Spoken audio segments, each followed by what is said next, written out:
A very happy noon to all the esteemed educators and distinguished professors joining us from every corner of India. We welcome you to day one of this National Virtual Faculty Development Program. We will be starting our inaugural session in just a while.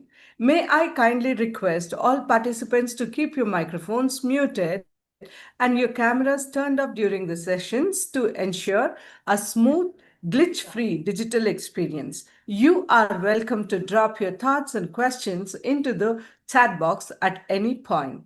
Thank you for your cooperation. We shall just wait for a little while and we shall start up. I am Dr. Hemavati BS, and it is my absolute privilege to serve as your host for this prestigious faculty development program. Today marks the commencement of a highly relevant intellectual journey. The theme of our FDP is Research Renaissance, Navigating Ethics, Technology, and Methodology in Contemporary Scholarship. We are standing at a fascinating crossroads where traditional academic methodology meets rapid technological transformation. Over the course of this program, we aim to equip ourselves with the tools to navigate this new era responsibly and effectively. First and foremost, let me take this opportunity to welcome everyone to this FDP. A very warm welcome to our respected principals, our distinguished resource persons, and all the enthusiastic participants gathered from different parts of the country. Welcome to the day one inauguration of the 5-day National FT. First and foremost, I extend a heartfelt welcome to our principal, Dr. Ramakrishna Pavi, and our dear principal of GFGC Bangaru Tirupati, Dr. Manjula V.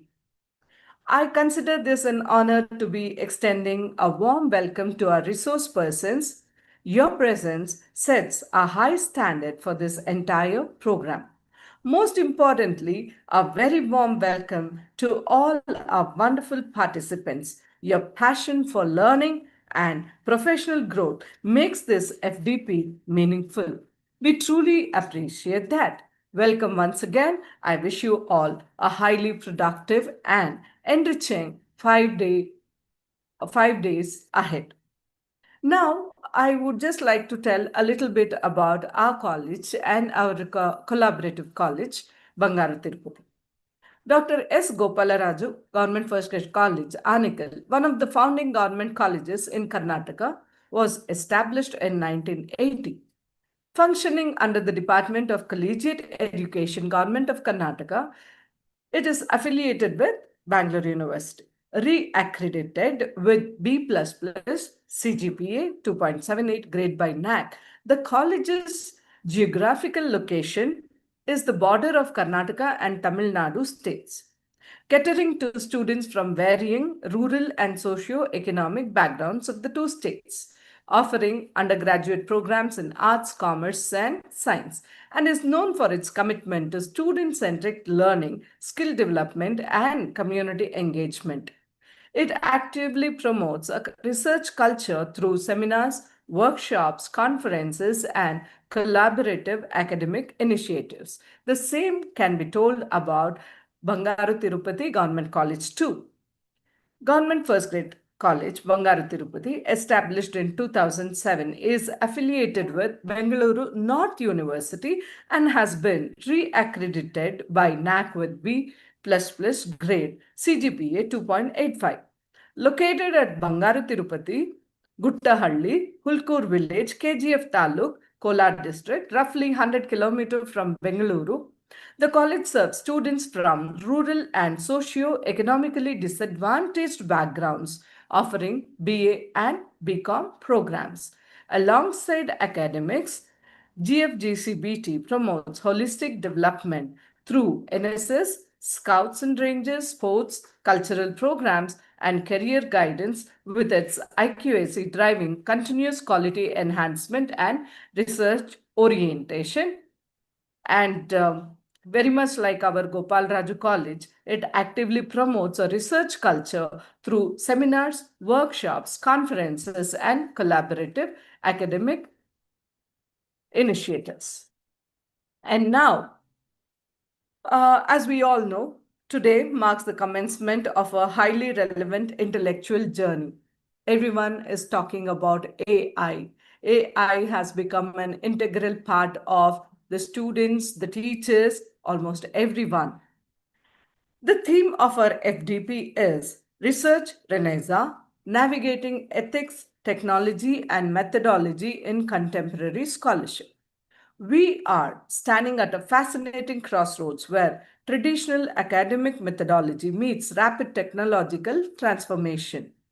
Over the course of this program, we aim to equip ourselves with tools to navigate this new era responsibly and effectively. As we are all following the news, we have to be a little wary about AI, and our resource persons are surely going to talk about it.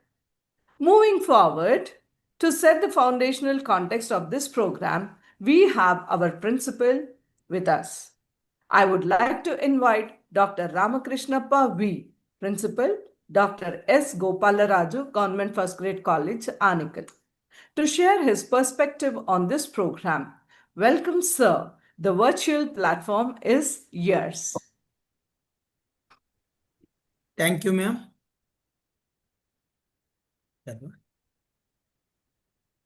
Respected resource persons, distinguished academicians, faculty members, research scholars, and dear participants. It gives me immense pleasure to extend a warm welcome to all of you to this national level 5-day virtual faculty development program on research renaissance, navigating ethics, technology, and methodology in contemporary scholarship. Organized by Dr. S. Gopal Raju, Government First Grade College, Anikkal, in collaboration with Government First Grade College, Bangaru, Tirupati. The theme of this FDP is both timely and highly significant. We are witnessing a remarkable transformation in the academic and research landscape. Artificial intelligence, digital technologies, big data, digital libraries, and interdisciplinary approaches are opening new possibilities for researchers and educators. At the same time, these developments have raised important questions regarding academic integrity, originality, plagiarism, authorship, data privacy, responsibly use of AI, and research ethics. The term Renaissance in our theme is particularly apt. Its significance, renewal, intellectual awakening, and reimaging of knowledge system.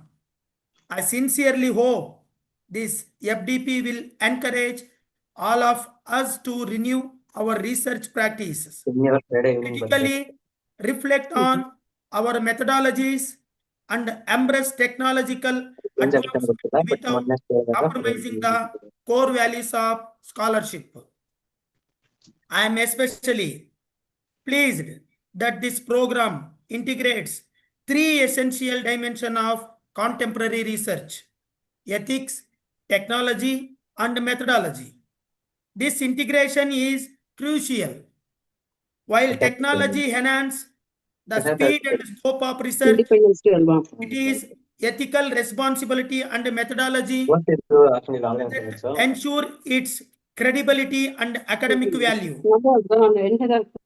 I am confident that the session scheduled over these 5 days will provide valuable insights, practical knowledge, and fresh perspectives that participants can effectively apply in their teaching, research endeavors, and institutional practices. On behalf Dr. S. Gopal Raju, Government First Aid College, Anekal, I extend my sincere gratitude to all the eminent resource persons for graciously sharing their expertise. I also warmly acknowledge our collaborating institution, Government First Aid College, Bangaru, Tirupati, and appreciate the dedicated efforts of the organizing team in successfully coordinating this program. All participants, I hope these 5 days will serve not only as a learning experience, but also as an opportunity to engage critically, collaborate meaningfully, and grow as academic professionals. May this FDP foster renewed research culture, one that is innovative yet ethical, technologically advanced, yet human-centered, and methodological, rigorous yet social relevant. With these words, I extend my best wishes for the successful and enriching conduct of this program. Vandanam, Vanakkam, Namaskara, Namaste, Namaskar, Sastri Akal, Namaskar, Namaskaram, Namaskar. Thank you, one and all.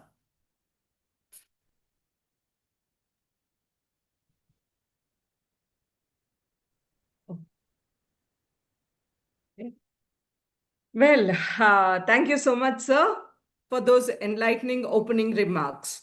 Your words have beautifully set the stage for what we hope to achieve.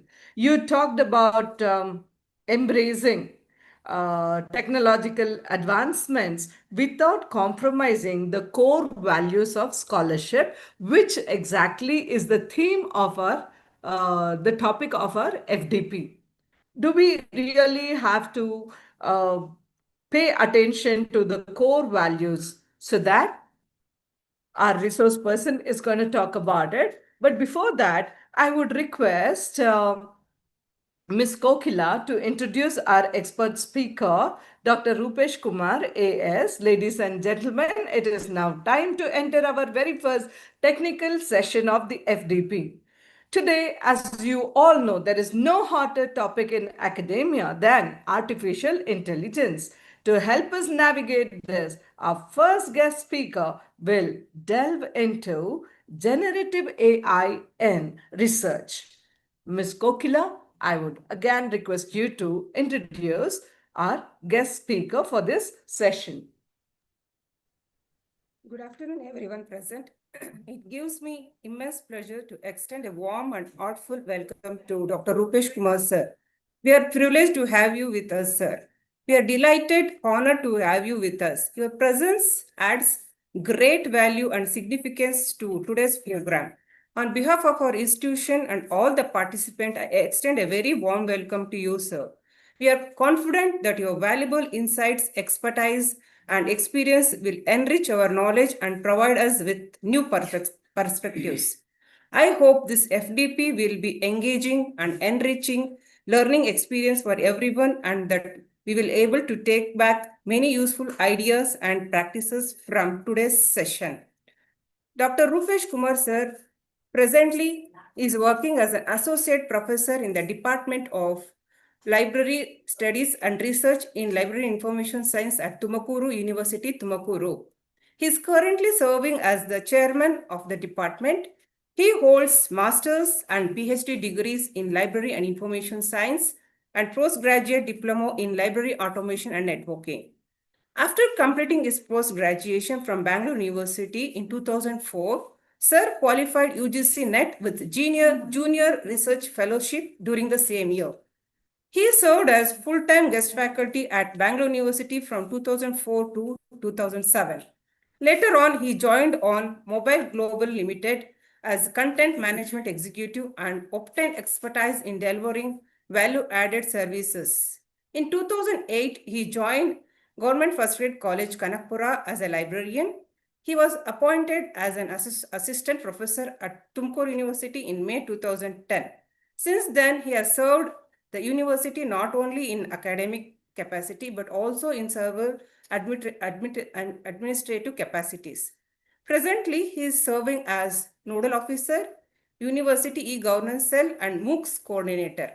He is a Master Trainer of NEP 2020 for affiliated colleges of Tumakuru University. He is a member of Expert Committee on Library Management Module, UUCMS, an expert committee constituted by Vishweshwara Technology University for establishing library network. He is Joint Secretary of Karnataka State Library Association. Sir has authored and edited 5 books and published 52 papers in national and international journals, including Scopus Q1 and Q2 journals and conferences. Several of his papers has received Best Award paper. He has delivered more than 180 invited lectures as resource person at several UGC Human Resource Development Centers, national and international conferences, seminars, workshops, and symposiums. He is a reviewer for many reputed journals in library and information sciences. His areas interest include scholarly writing, research and publication ethics, reference management, applications of AI tools in research. Once again, a warm welcome to you, sir, for accepting our invitation and being a part of us with us today. Thank you, one and all, and wishing everyone a fruitful and successful session. And thank you for the opportunity to introduce today's guest. Thank you, one and all. Thank you, Ms. Kokila. That was a very brief introduction, though I'm sure the introduction would run to pages, if I'm not wrong, dear sir. Okay, may I kindly request all participants to please keep your microphones muted and your cameras turned off during the sessions so that we can have a very enriching session. Okay, we are absolutely happy to have you with us, dear sir, Dr. Rupesh Kumar AS. We hand over the virtual floor to you to share your thoughts with our faculty members. Welcome again. Thank you very much. Very good afternoon to all of you, those who have logged into this FDP. And especially happy to see Professor Ramakrishna, the principal of GFGC Anekal, and respected principal, Professor Manjula, my good friend and colleague. At the outset, I'm thankful to you for this opportunity. I'm very sure in the next 90 minutes, I will be able to give at least an overview on generative AI for research. So without much ado, let's get started. Before I continue, I would like to know from the audience whether you need me to speak entirely in English or a mix of English and Kannada. I'm comfortable with both the languages. So I'll go by the preference of the audience. A quick response, please. You need, first of all, am I audible? Sir, Yes, sir, you are audible. Yeah. English would be better because the participants are from all over India. So we have participants from Kerala, Goa, and also Kashmir. So English would be better, sir. Thank you. That's great. That's great. So happy to know we have a geographically diverse audience here. So I'll keep my session in English. Post-session interaction can be in either English or Kannada. I think we're okay with that arrangement. So with that said, let me just begin my session. My session, as always, would be a combination of presentation and demonstration. I, in fact, prefer demonstration, but since it's an online session, I may not be able to demonstrate completely. So I make it a combination of presentation and demo wherever I can. Yeah, Is my presentation visible?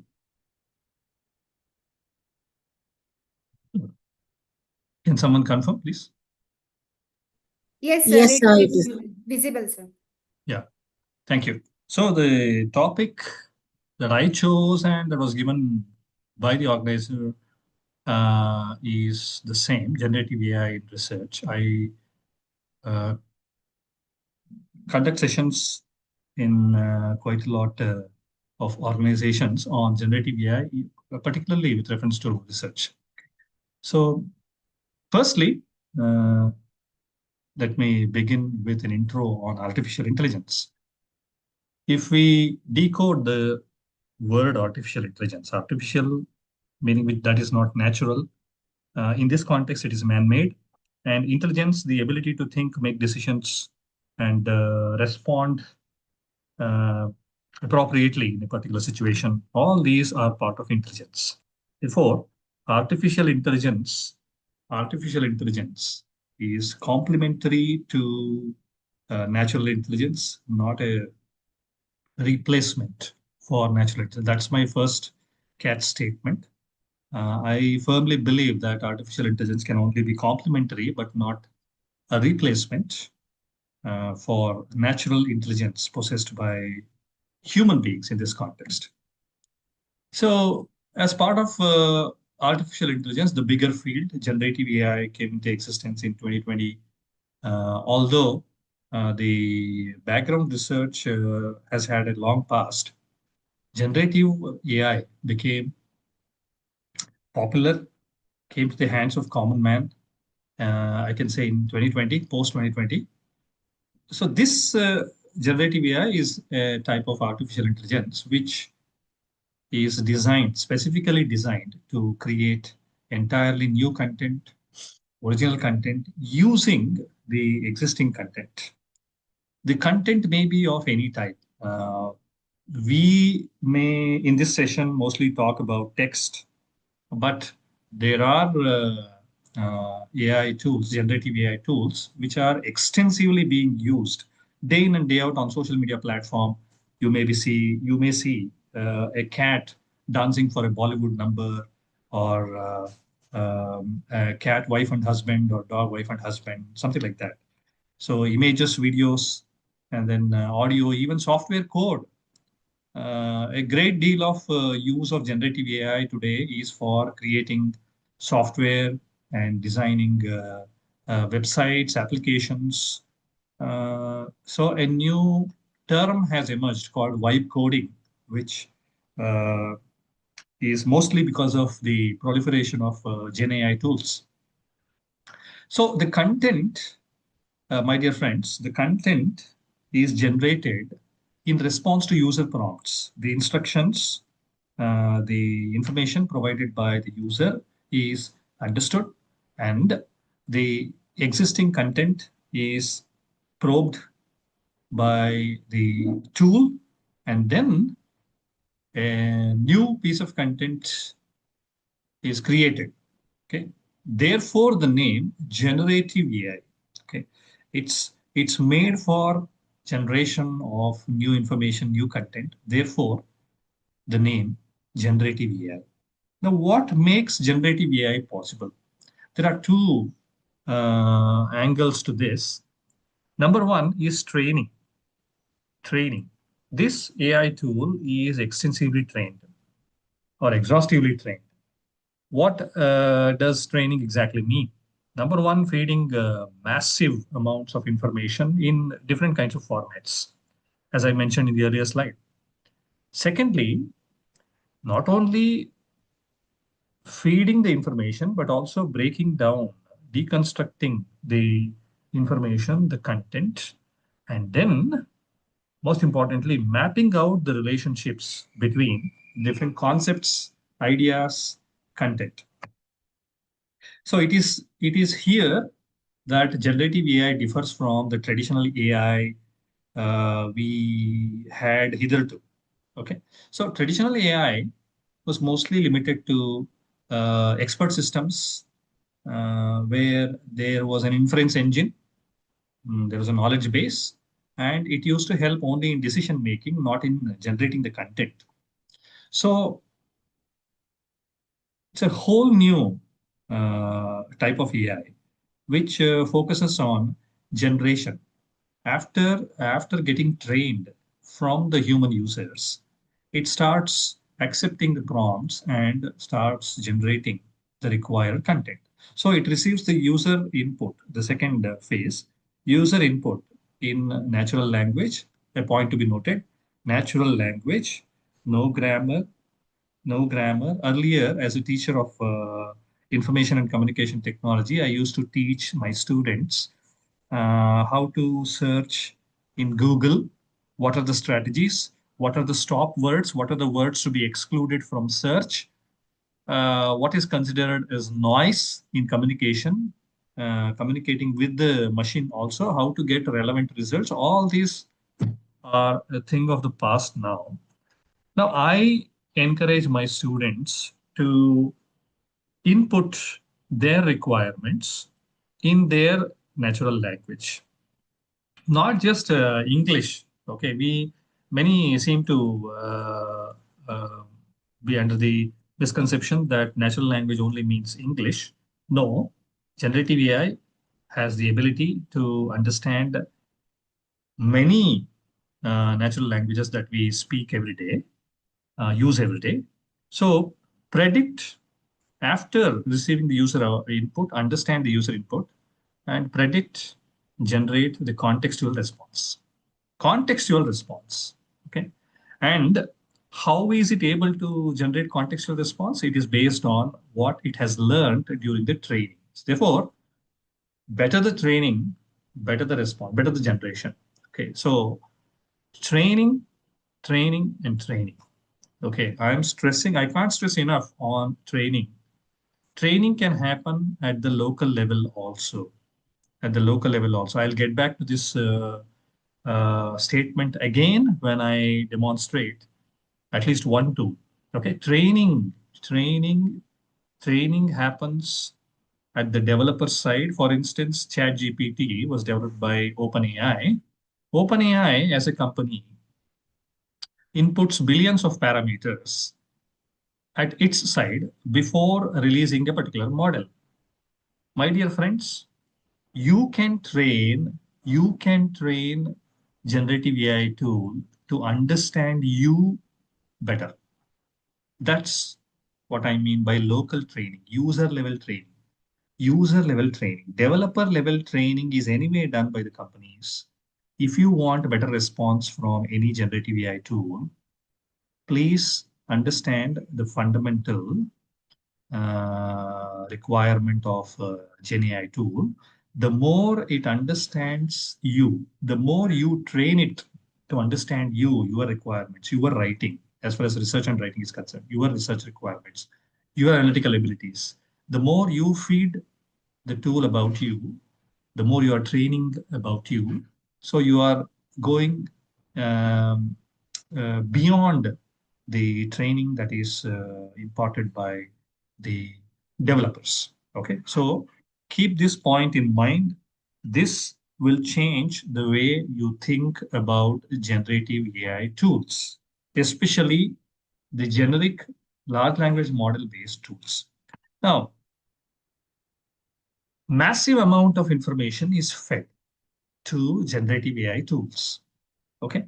Now, the most important term to be understood in the context of generative AI tool is large language model. Let's decode large language model in its simplest form. Number one, large, you understand.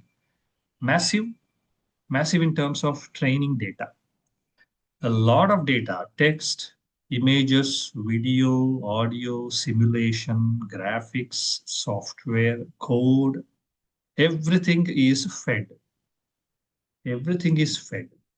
And the AI tool deconstructs or dissects it into basic concepts and tries to establish relationships between these concepts and ideas. So every relationship that is so established by the model by the AI tool is called a parameter. Now, greater the number of parameters, greater is the ability of the model to understand the relationship. Therefore, better will be the response.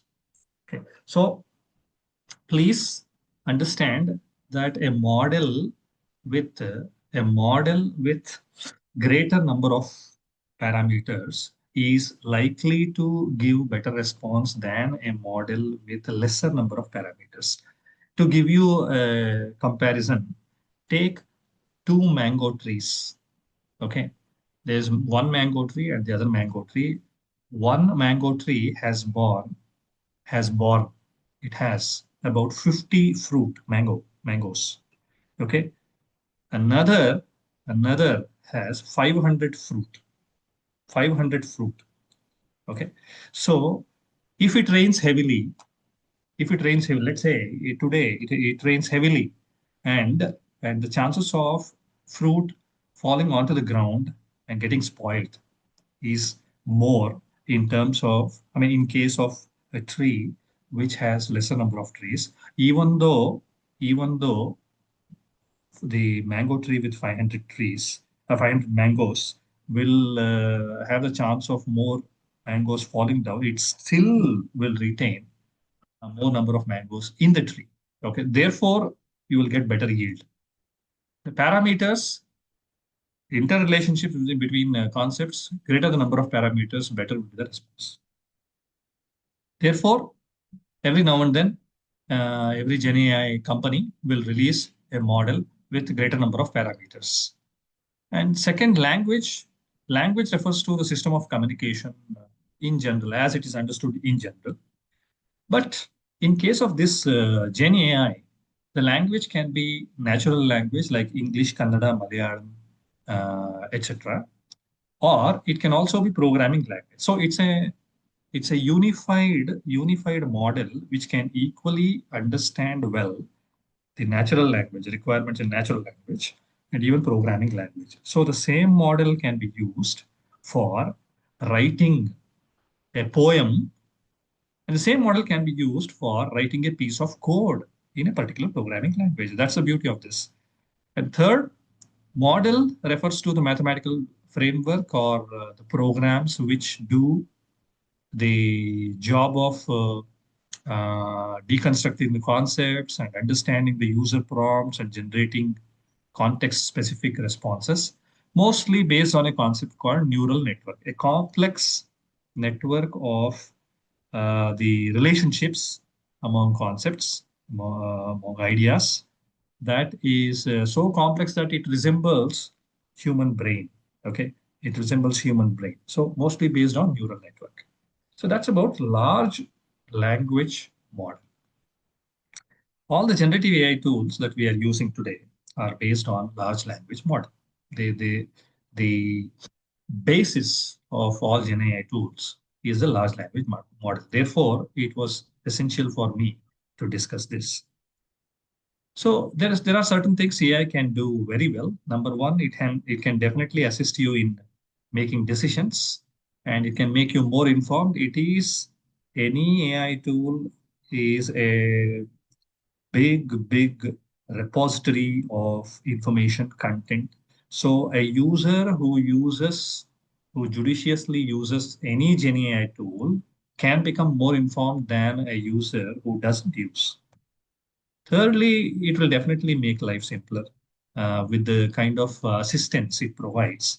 It can definitely offer solutions to many of the routine tasks that we do every day. And therefore, because it does all these things, it can empower you. It can make you empowered. But there are still, as of today, I'm talking about AI on the 10th of August 2026. AI still can't do higher order thinking. For instance, if you ask AI tool, uh, should I eat? Okay, it's something that is beyond anyone's uh, rationing.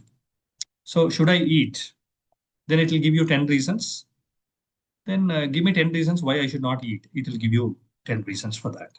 So the thinking can be contradictory. Model is the same. Model can be the same. Thinking can be contradictory. It cannot do higher order thinking. Okay. And secondly, it cannot still process emotions. There may be models, products of robotics, which may process emotions, but I'm talking about Gen AI tool, affordable to common people, uh, tools which are uh, used every day, still cannot process emotions. But a day will come, they will evolve into emotional models, emotionally intelligent models. And it cannot evaluate critical situations like there is fire in a building. It can only suggest. And more than anything else, it cannot be you.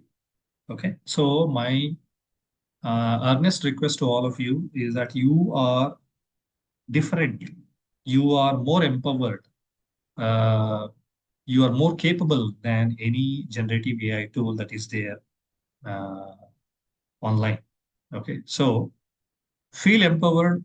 You can use AI tool to become more knowledgeable, wiser. Definitely, over dependence will take a uh, toll on you. Okay. The context in which I am speaking about Gen AI tools is research. Okay. So, what are the activities for which right now AI tools can be used? Starting with ideation, generating new ideas. As a researcher, you need a new idea. After all, novelty is the most essential ingredient in any research. So, ideation, brainstorming. You don't have a person to talk with.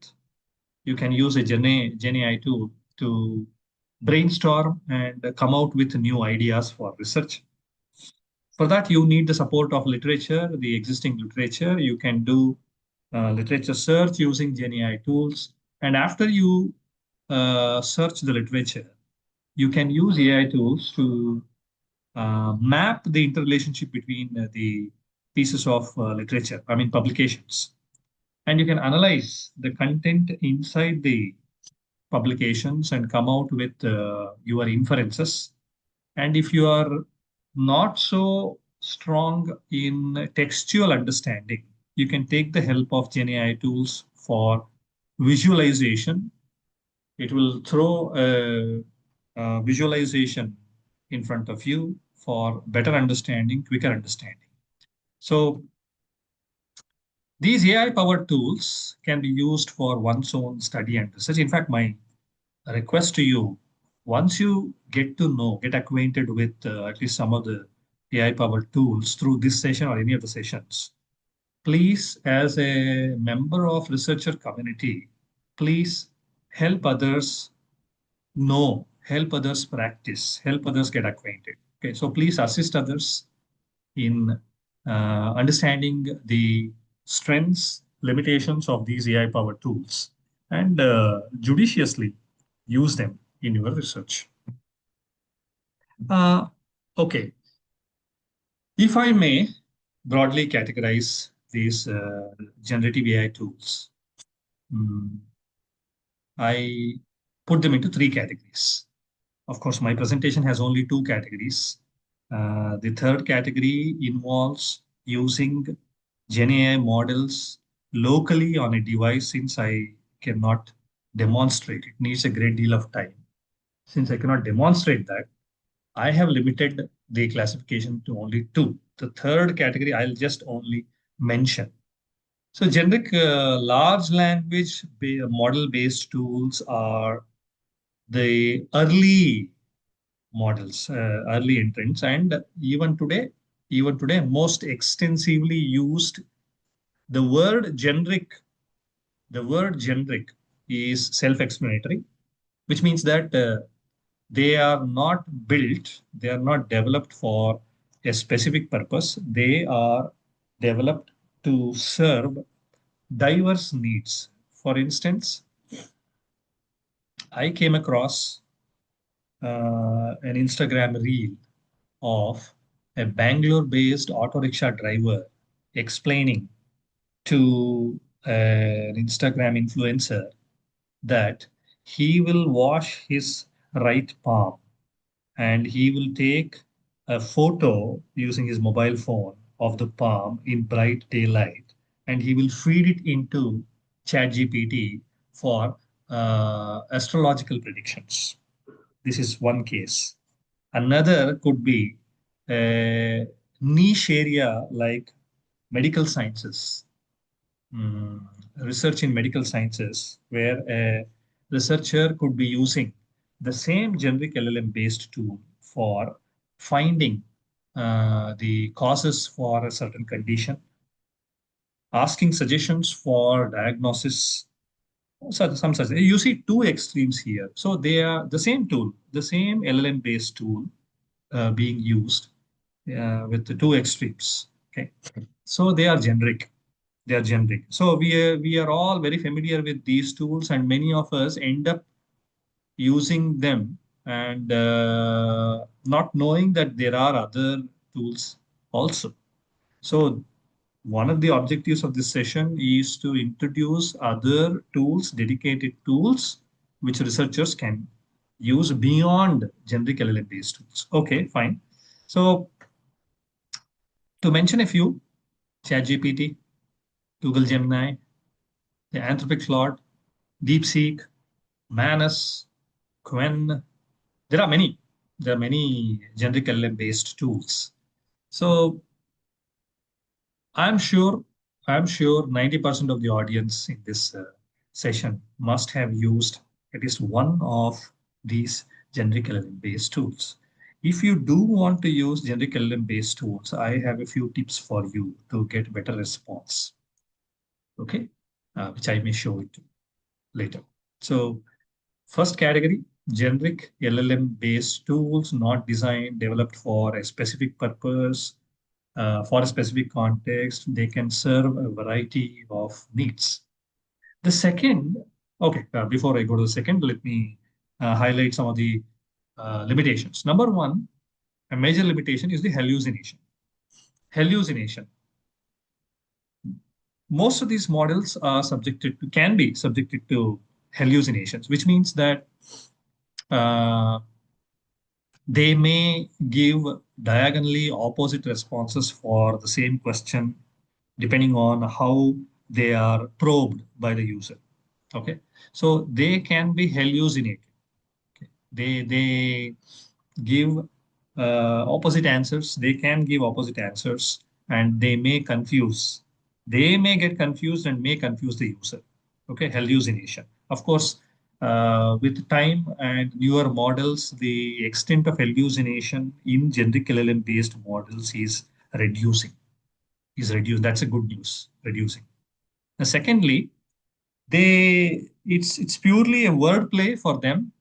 Therefore, many a time they may end up giving incorrect or unverifiable information. They may even manufacture, fabricate information.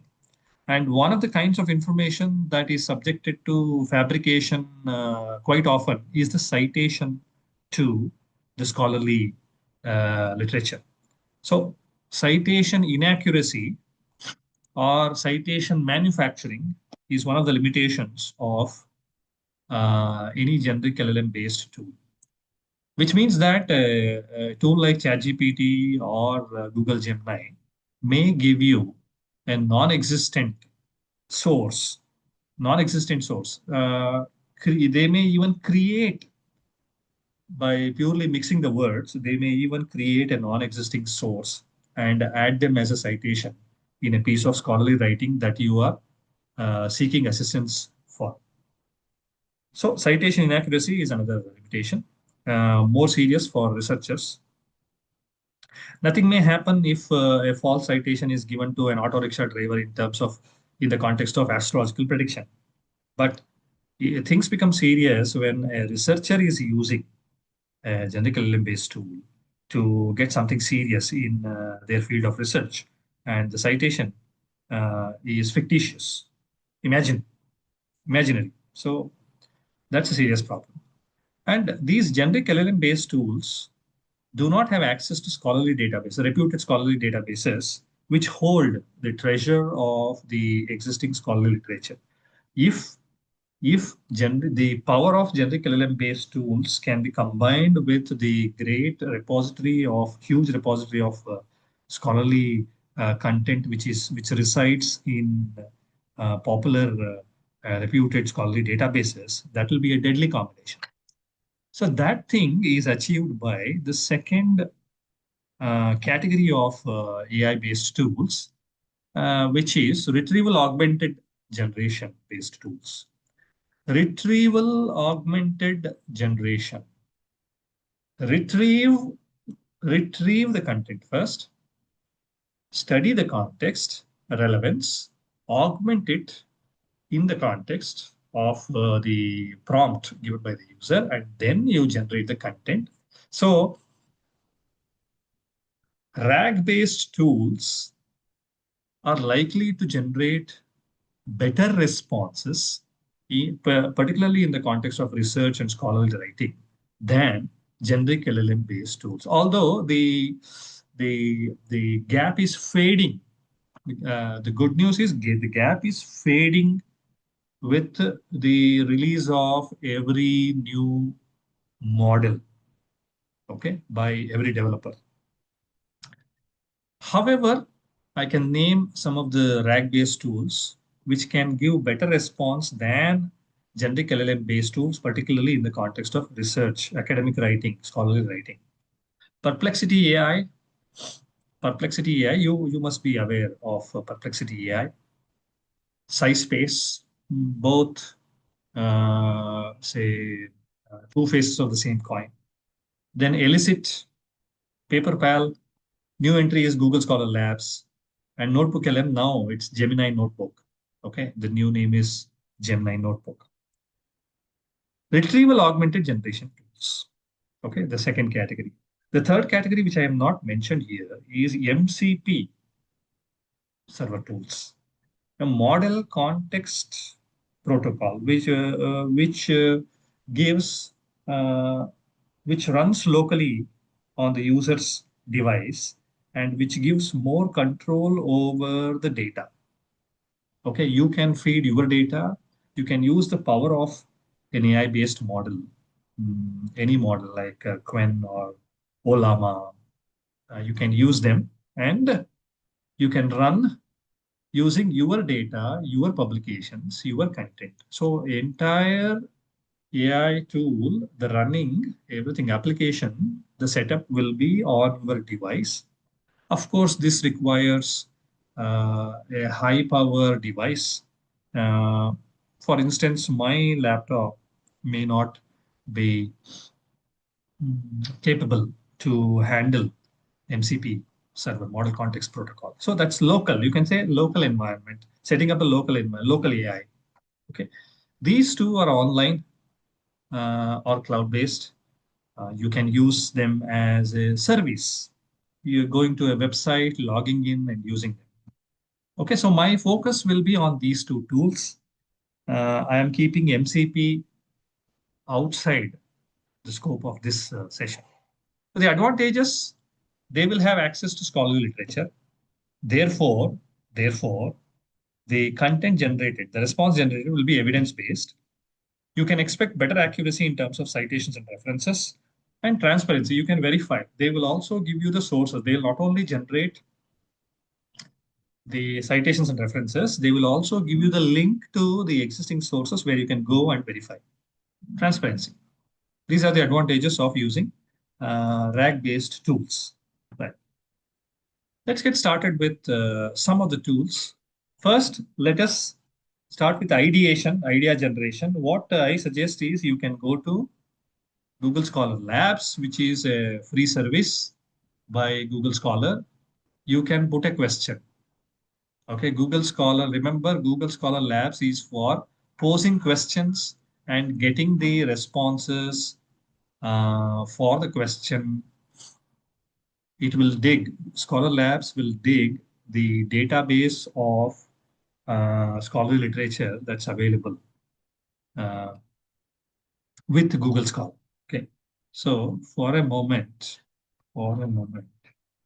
let me skip the presentation, just show you how Google Scholar Labs is different from Google Scholar. You are aware of Google Scholar. So it is an academic search engine. It's a database which has huge corpus of literature.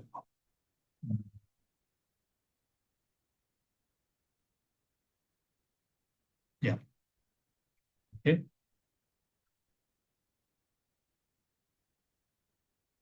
I'm into Google Scholar here. Is it visible?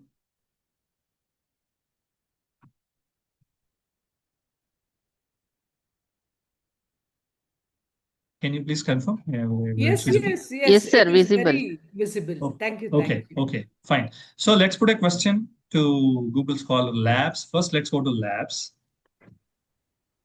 This is different from Google Scholar, but uses the corpus of literature that's available with Google Scholar. It's huge. It's huge. More than 390 million records. So let's ask Scholar a question. I'll ask a simple question in the interest of the diverse background of the audience. I will ask a simple question. Um, what is the impact of social media usage on the academic performance of students? Okay, I'm interested in conducting a study on the impact of social media on the academic performance of students. So I want to know, based on the existing literature, how the existing researchers have investigated, have studied the impact. Okay. Now you see the difference. You see the difference. Let me give you a comparison. This is normal Google Scholar. Okay. In Google Scholar, I have to think. It's not natural. I have to remove some of the words which may not be required. Okay. Social media impact academic performance students. Please let me give you a contrast here. Of course, I have to disable all the extensions that I use here. Okay. I use some Chrome extensions for value-added response. That is not relevant here. So results are loaded earlier, including my PhD till recently, before GenAI came. I was simply searching on Google Scholar, and I was finding out the study with the maximum number of citations in the search results and a citation trail, backward citing, backward and forward.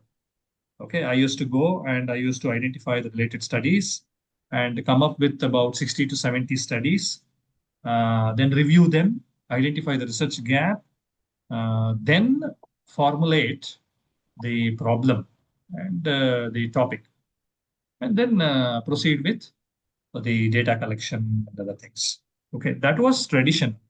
Now, what labs does is gets into inside the study and gives you specific response instead of just giving the search result. It gives specific response. For instance, this is the study. This is the study, and what is the relevant part for you? What's the takeaway for you? Academic use is not predictive. This study finds that using social media specifically for academic purposes was not a significant predictor of academic performance. Even though students use social media for academic purposes, it is not sure whether it can be used as a predictor for academic performance. And the study notes social media can offer educational benefits. Educational benefits. Okay. So this is a positive study. This has a positive dimension to the concept. Okay, and then influence of technology on academic distraction, Facebook use, and grade point average. Okay, so reviews. This study reviews the other studies that found a correlation between Facebook use and lower grade point average. Are you not getting better insights through Google Scholar Labs than a search on Google Scholar? For me, as a researcher, Google Scholar Labs is a very good starting point. It's a very good starting point. Okay, so I can get into through Google Scholar Labs. I can get into the insights of studies. I can extract those insights. I can prepare working bibliography of the studies uh, which have already dealt with the topic which I want to study now. Okay, I need to decide the scope. I need to make my study novel, different from uh, the previous studies. Therefore, I need to understand the length and breadth of the existing literature. That can be done using Google Scholar Labs. This interface is very minimalistic. Okay, all it can do is it can get into the contents. It can pick the insights depending on the response, depending on the prompt that you have given, and it can give you useful tips. Okay, combined with, for instance, combined with a reference management software like Zotero, you can you can save relevant studies. You can save relevant studies. You can save relevant studies for your literature review. Okay, what you are doing now is literature search in a new way. Okay, that means by entering a prompt, you are not only matching the words, but also getting inside the content and getting the insights. Insights. Okay, I hope you understand how Google Scholar Labs is different from uh, Google Scholar. Okay, so that's the first starting point. So that's for ideation. Ideation. You can put a follow-up question as well. Depending on the response generated for the first question, you can pose a follow-up question and you can continue until you deduce the output into a manageable number of uh, high impact, most relevant results and import them into a reference manager like Zotero and get started with the review. Okay. So I have done some sample search in the context of library management services. Okay. You can see how it has given me some responses. Okay. Then I was curious to know whether it can respond for prompts in other languages. I tried with Kannada, the same question in Kannada. And although it cannot generate response in Kannada, it can understand, it can translate the prompt given in Kannada to English, and it can generate relevant responses, relevant publications, can throw relevant publication for you. The second wonder, I should say, again by Google, is Gemini Notebook. Okay, formerly Notebook 11. Notebook 11. Recently, this tool was renamed Gemini Notebook. Okay, so you can do a lot of things using Gemini Notebook or Notebook 11.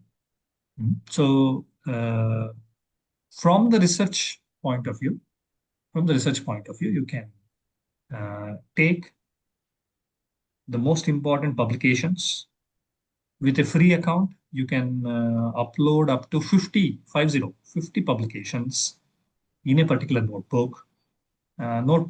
Consider notebook as a collection of pages where each page will have some response generated by the AI tool based on the question you pose to it.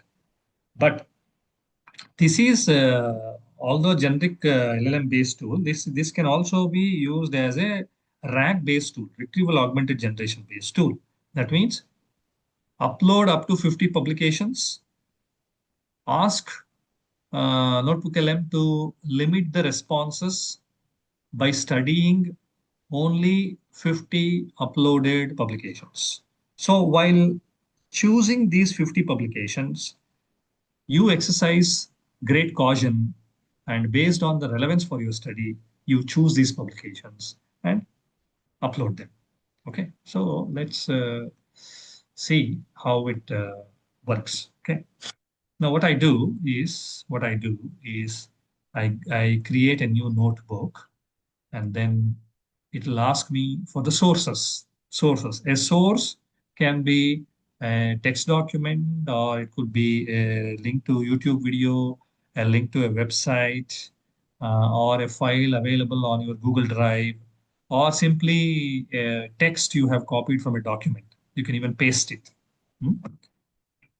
Then one of the astonishing things that Notebook LM can do is generating a mind map. Generating a mind map. Review of literature is considered as one of the challenging phases in research. To make review of literature easy and smooth, you can take the help of Notebook LM mind map. Okay, so the one that I have pasted here is too small. Let me show you a live demo. notebooklm.google.com. Use your Google account, normal Google account. Yeah, now it's Gemini Notebook. Okay. You can see a lot of notebooks I have created, and it shows the number of sources also. So 17 sources, 3 sources, 1 source. So all this. Let me take the one with many sources. Okay, for instance, for one of my research scholars, I wanted to generate the broader themes, understand the broader themes under which a review of literature can be done, can be presented. Okay, so I created a new notebook, and I had 17 publications. Therefore, I uploaded. Okay, here I have one. Here also I have 26 sources, so I can take this one. I clicked on it. This is already created. You can see the PDF files I have uploaded here. I have uploaded. When you create a new notebook, it will ask you to add sources. It is then that I have uploaded all these PDF files. Now I have got a set of documents for Notebook LM to study. Whatever question I ask, I can instruct Notebook LM to limit the search to only these 20 plus sources, 20 plus documents. Okay. So thereby, what am I doing? I am doing a review of literature of the selected publications. That's what we do. We handpick. We do a lot of search. We do iterations, meaning we repetitively search, and we end up with a certain list of publications. Of them, we do a preliminary scanning, and we knock off the not relevant or less relevant ones, and we retain the most relevant ones. We continue reviewing them to find the research gap. Okay, this is what we do. Okay, for that, we need to understand what are the broader themes under which this literature has already been published. Okay, so what I do is I take mind map service. You see the different features available on the right in the Google Notebook LM Studio. Okay, it can generate audio review. It can generate a slide deck, meaning your PowerPoint presentation.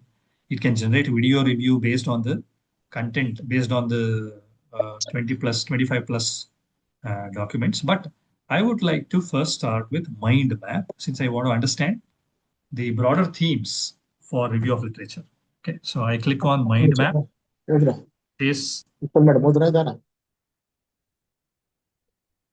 It asks me whether mind map should be generated with 26 sources. What should the topic be? Okay, so things to try. Mind map must be restricted to a specific source. focus solely on key concepts, create a mind map to help me study the causes of something like that. Okay. So mind map, mind map, mind map is getting ಏನಪ್ಪ generated. Seat ಎಲ್ಲ ಖಾಲಿ ಮಾಡಿದಾ seat ಎಲ್ಲ ಖಾಲಿ ಮಾಡಿದಾ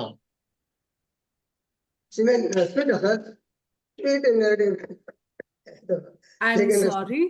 I request the participants to please mute. It's a repeated request. Participants, please mute your microphones. Okay. So, yeah. So SDG mind map and mind map has been generated 1 minute ago.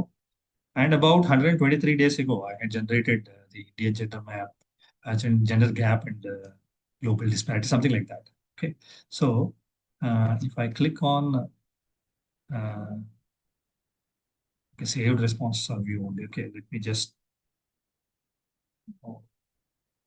take this. Yeah, okay. So I got here the first level mind map. Okay, so this is basically on UN Sustainable Development Goals, and one of the goals is gender equality, SDG 5. So if we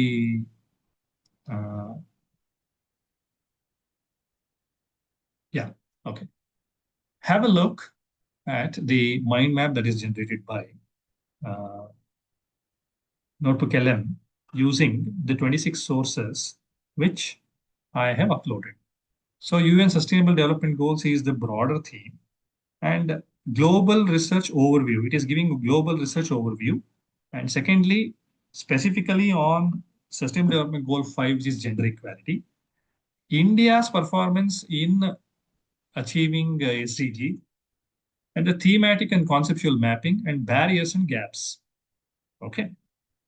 As long as you have this right arrow, you can expand your mind map. Okay, so let's click on global research overview. What are the different areas under which global research has taken place? Number one, bibliometric trends. What are the bibliometric trends of the global research on SDG 2030? Okay, so let me expand. So publication peak, it's saying 2022. Annual growth rate, it is calculated to say it is saying 69.31%. And the dominant database that is used for bibliometric studies remains Web of Science. Okay, my dear friends, let me give you an idea. If most bibliometric studies on sustainable development goals are based on Web of Science, there is a data source related gap here, which means you may take up a study based on Scopus database, Dimensions, OpenAlex, or any other database. So I am seeing a potential research gap here in terms of the source of data for bibliometric study alone. I am not talking about empirical study. This is bibliometric. Okay, let's see the key subject areas. So I'm expanding here. Key subject areas in global research. The the focus areas in global research on sustainable development goals have been environmental science and ecology, science and technology, business and economics, energy and fuels. Now you may be understanding why I and my research scholar Mahesh chose gender equality as the subject of research. There is a gap already. Okay, at the global level, more focus based on the existing literature, more focus has been laid on environmental science and ecology, science and technology, business and economics, energy and fuels. So gender equality research is an underexplored area. So we are coming out through this mind map, we are coming out with the research gap, which may become the potential topic of research. Okay, that's how research happens. Okay, fine. So the leading entities, let's see.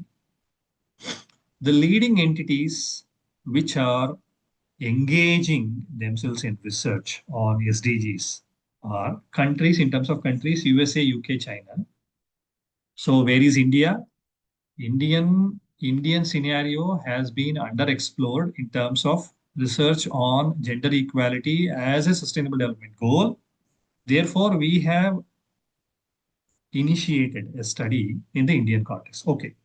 Top journal, top journal is Sustainability, which is published by MDPI. So this is a journal. That means this journal encourages research publishing on sustainable development goals. The top institution which has published on SDGs is Chinese Academy of Sciences. Okay. So here also I see a country-wise gap. Okay. So a simple mind map can expose, this is just about 26 sources. It can expose many gaps. Okay. Let's see India's SDGs performance. If you want to be specific, I can click on this. Yes. Education and health, economic participation, state-wise rankings, and gender-based violence. Gender-based violence. Yeah, this seems to be somewhat related to gender equality. Somewhat related to gender equality. So education and health, research in terms of Beti Bachao, Beti Padhao, maternal mortality reductions and higher literacy trends. And then economic participation in terms of informal sector dominance, entrepreneurship, Udyogini scheme, and then skill development, Pradhan Mantri Kaushal Vikas Yojana. Then state-wise rankings, the states with high rankings in terms of gender equality research, Kerala, Goa, Tamil Nadu, Telangana, low in Bihar, Jharkhand, again, Meghalaya, Bihar has been repeated, Meghalaya. So don't you think this simple exercise will give you better insights than going arbitrarily about searching the literature and reviewing the literature one by one, descriptively, narratively? You can engage in a more critical literature review if you do a simple exercise with this mind map. Okay. Gender-based violence research, Protection from Domestic Violence Act 2005, Sexual Harassment at Workplace Act 2013, and then reporting mechanism. So this is the terminal point, because I'm not getting the right arrow here. This is the terminal point of the mind map. Okay, terminal point. Now you have a lot of scope, to come out with novel topics with this just one exercise. Okay, share. You can share this with people. I can share this with my research scholar. Okay, let me see if download option is available. No, download. Ah, yeah, here it is. Here it is. Download option is available. Okay, I can click whatever you are viewing, whatever level of depth you are viewing, the same gets downloaded. Okay, so as a transparent PNG. Can you see it? I think I'm not share the entire screen. Okay, let me just.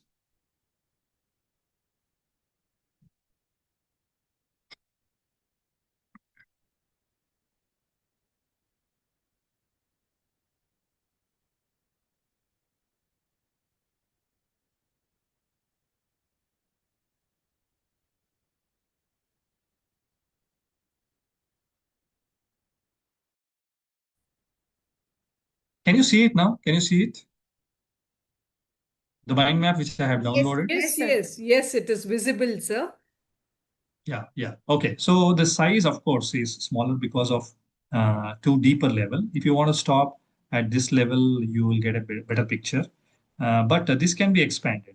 This can be expanded. So you can see, you can use this mind map wherever possible. You can use this mind map as a blueprint for your review of literature. So manually thinking and grouping the studies, identifying the themes in review of literature, thereby establishing the research gap and formulating the research problem and making it into a topic is the best. We have done this. We have been doing this. Okay, we still do. But taking the help of AI tools such as Notebook LM Mind Map will uh, fast track your research, will uh, help you do things faster. Okay, that's mind map. Mind map. You can you can even you can even post question if you have any question based on these 26 sources. Up to 50 you can upload. You can even store your earlier chat, earlier response as one of the sources. You can store, meaning save to note option is available. So you can use this as a loop. Okay, from the you can refine, you can distill the content, and you can add the note as a source.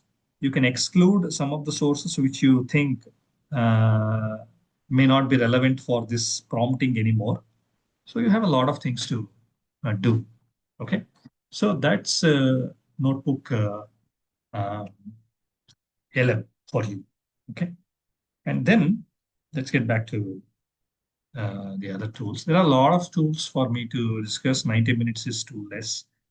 Uh, so I have generated an infographic using Notebook LM on the topic AI for educational tools. You can see how uh, Notebook LM Gemini Notebook can generate infographic. So there are tools you can use. There are features in Notebook LM which you can use. Uh, don't hesitate to experiment. Okay, it's just an entry that is required. It will take its own course. Okay, but don't proceed without focus, okay, without purpose. Your purpose should lead you to the tools. Okay, Perplexity AI. Perplexity AI is another RAG-based tool which you can use to prompt to pose questions and get the answers based on evidence. Okay, the answer it generates will have a reference to the sources. Okay, you can see 1, 2, 3, 4, 5 such uh, references. Those are existing references. Okay, they are existing references. So Perplexity AI can be used for brainstorming, literature analysis. There's also possibility to upload the file, ask question based on the file. Okay. Then a similar tool is SciSpace. SciSpace. So as I said before, SciSpace and Perplexity AI are good candidates for, two faces of the same coin, doing pretty much similar. Okay. SciSpace, you can post questions.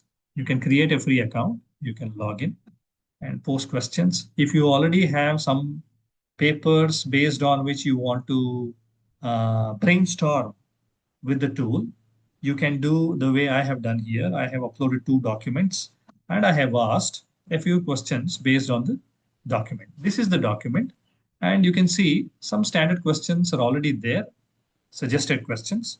You can also pose your own question. You can formulate your own question. For example, I have posted a question here. What was the method used? Both Perplexity and SciSpace help you in skimmed reading. Skimmed reading in the sense, instead of reading a paper from head to toe, you can upload the paper and you can chat with the paper on specific sections of the paper. You can ask AI tool to give you uh, the extracts of specific sections. Using its ability, it will rephrase it. There are other tools, similar tools like Chat PDF and other tools. SciSpace and Perplexity AI, in my view, are better tools. Okay, so I've asked for the method. It has clearly given me in 4 bullet points what was the method used. If you still want to continue, what were the major findings I have used? I have posted a question. It has given me major findings. Instead of studying everything textually, word by word, you can use these tools to get the cream of a particular paper. Okay, I request the participants not to draw on the screen. Okay, that causes inconvenience here for me to share again. Yeah, okay, fine. So what were the major findings? That was the question. It has given me major findings. Then if you don't understand a formula, an equation, or a denotation, you can ask AI tool to explain. For instance, this formula I have not understood. I have selected the formula in the text and I have asked SciSpace to explain it. It has explained it to me. Okay, such things can be done. And as I said, for literature search, literature mapping and visualization, some tools are available. 3 or 4 tools I can mention. Litmaps is a beginner-friendly tool to start with, you can use. Or if you are okay with a richer tool with a lot of options, if it doesn't feel intimidating for you, then instead of Litmaps, you can directly plunge into Research Rabbit. Okay, so I have explained with the screenshots. You can give it a try. I'll share this presentation with the organizers. You can give it a try. Of course, these are older screenshots. The interface may be a little different now, but you can manage. So create a workspace, upload a seed paper, the inspirational paper, and from the inspirational paper, you can ask Litmaps to gather the related articles. Instead of going Google Scholar way, you can go AI way, and then you can do things faster. Okay. And what Litmaps does is that it generates a map, a visual map of the related papers, related publications in a 2-axis graph. The axes are not visible here, whereas the horizontal axis is a time axis and the vertical axis is the citation axis. Okay, citation. So meaning you can see 1998 first, and then 2011, 12, 12 again, 14, 16, 17, 20. This is a timeline, and the vertical axis, the taller the node, greater is the number of citations received by the study. Okay, using this, you can diagrammatically, visually map the relationship between the publications and knock off the irrelevant publications and retain only relevant publications to proceed further for literature review. So if you hover over a particular study, a particular node, it will show the relationship. Okay, you can see the backward citing here by Simonson and the forward citing by Craig of Simonson. So this is a useful, faster way of understanding the interrelationship between papers to decide on the relevance of literature for your study. You can even export the saved items into reference managers like Zotero or Mendeley. The best format I prefer for import and export is BibTeX format. So I have selected all of them and I have downloaded as a single BibTeX file, and I have imported it into Zotero. The second, more feature-rich tool which can do the same task is Research Rabbit. Okay, create a free account, and you can add papers. You can start by adding the initial papers, inspirational papers, and by creating the collection. You can even ask a question, get the relevant papers as research result. You can add them to your collection. And once you add some papers, Research Rabbit will show similar work, earlier work, later work, and work by the authors in the search result, by suggested authors. All these are available. You can use Research Rabbit once again to map the interrelationship between the publications and graphically decide which ones to retain, which ones to remove. The same thing is done by another tool called Connected Papers, which doesn't even need login. Login is also not required. You need not create an account. You can directly go to connectedpapers.com. You can search on a topic or search for a particular paper by title or DOI. You can ask Connected Papers to build a graph. It will build a graph. And you can see the origin paper I have uploaded is of 2019. And many papers have been fetched by Connected Papers and presented in terms of a knowledge graph, okay, a literature map. And you can see prior works. You can see later works, meaning derivative works. And you can even download the list of publications in a single file, and you can import it into reference managers like Zotero or Mendeley. Once again, the same thing is done by Insightful. I will not even explain this in the interest of time. Okay. Literature analysis can be done by using this particular tool called Elicit. Okay. Although Pro version gives you more power, even the free version has certain powerful features which can be used for literature analysis going beyond the relationships. Once you use a tool like Litmaps or Research Rabbit, Connected Papers or Insightful to identify a set of relevant papers, if you get the full text of papers, that's the best thing.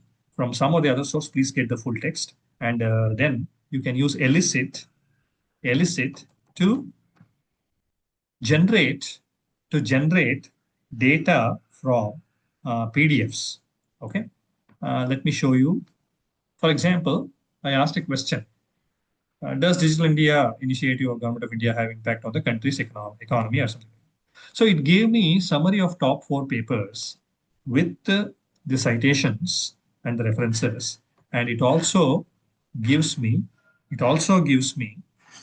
when I upload the PDFs, it also gives me a matrix of literature review, a matrix, a table. I call it a matrix of literature review. For example, paper title, at first, it gives one line abstract. For example, for this paper, one line abstract is the journal impact factor should not be used to assess the quality and impact of individual scientific work. That's the one line takeaway from this particular paper. If you want to extend this,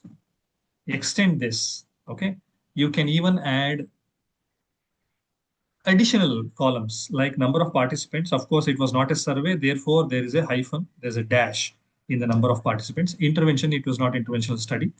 Main findings, as you can see, main findings have been highlighted here in this column. Okay, you are getting the findings. I haven't even gone into the full text of the article, but I'm getting the main findings. But I don't prefer using this method as a sole method for literature analysis. It has to be combined by manual scrutiny. Anything has to be combined with manual scrutiny. So main findings I have added. You can do this not only for one paper, for a set of papers. You can see I have done it for 5 papers. It has given me one line abstract for every paper, and I have added additional columns. But the only limitation is in free version, you cannot export this as an Excel file.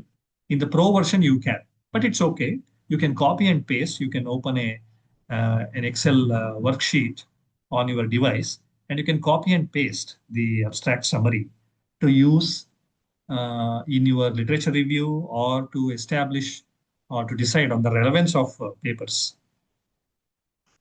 And then when it comes to citations, there is a basic problem in the way citations are viewed.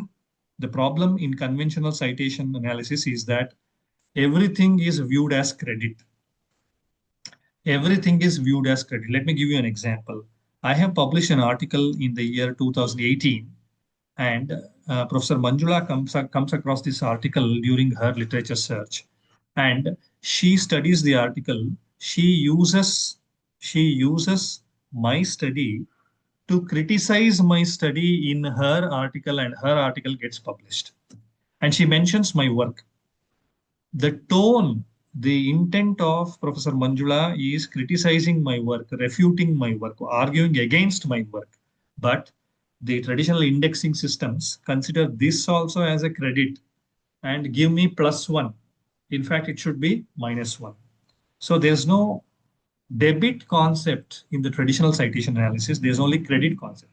Everything is credit. Every citation is given equal importance.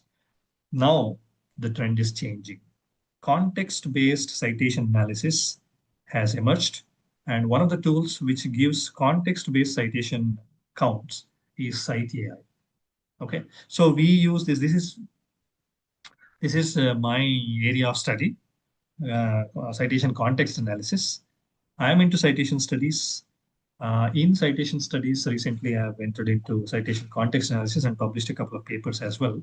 So Cite AI, for example, in conventional citation analysis, as you can see the statements here, the results are well in line with the findings of Guns et al.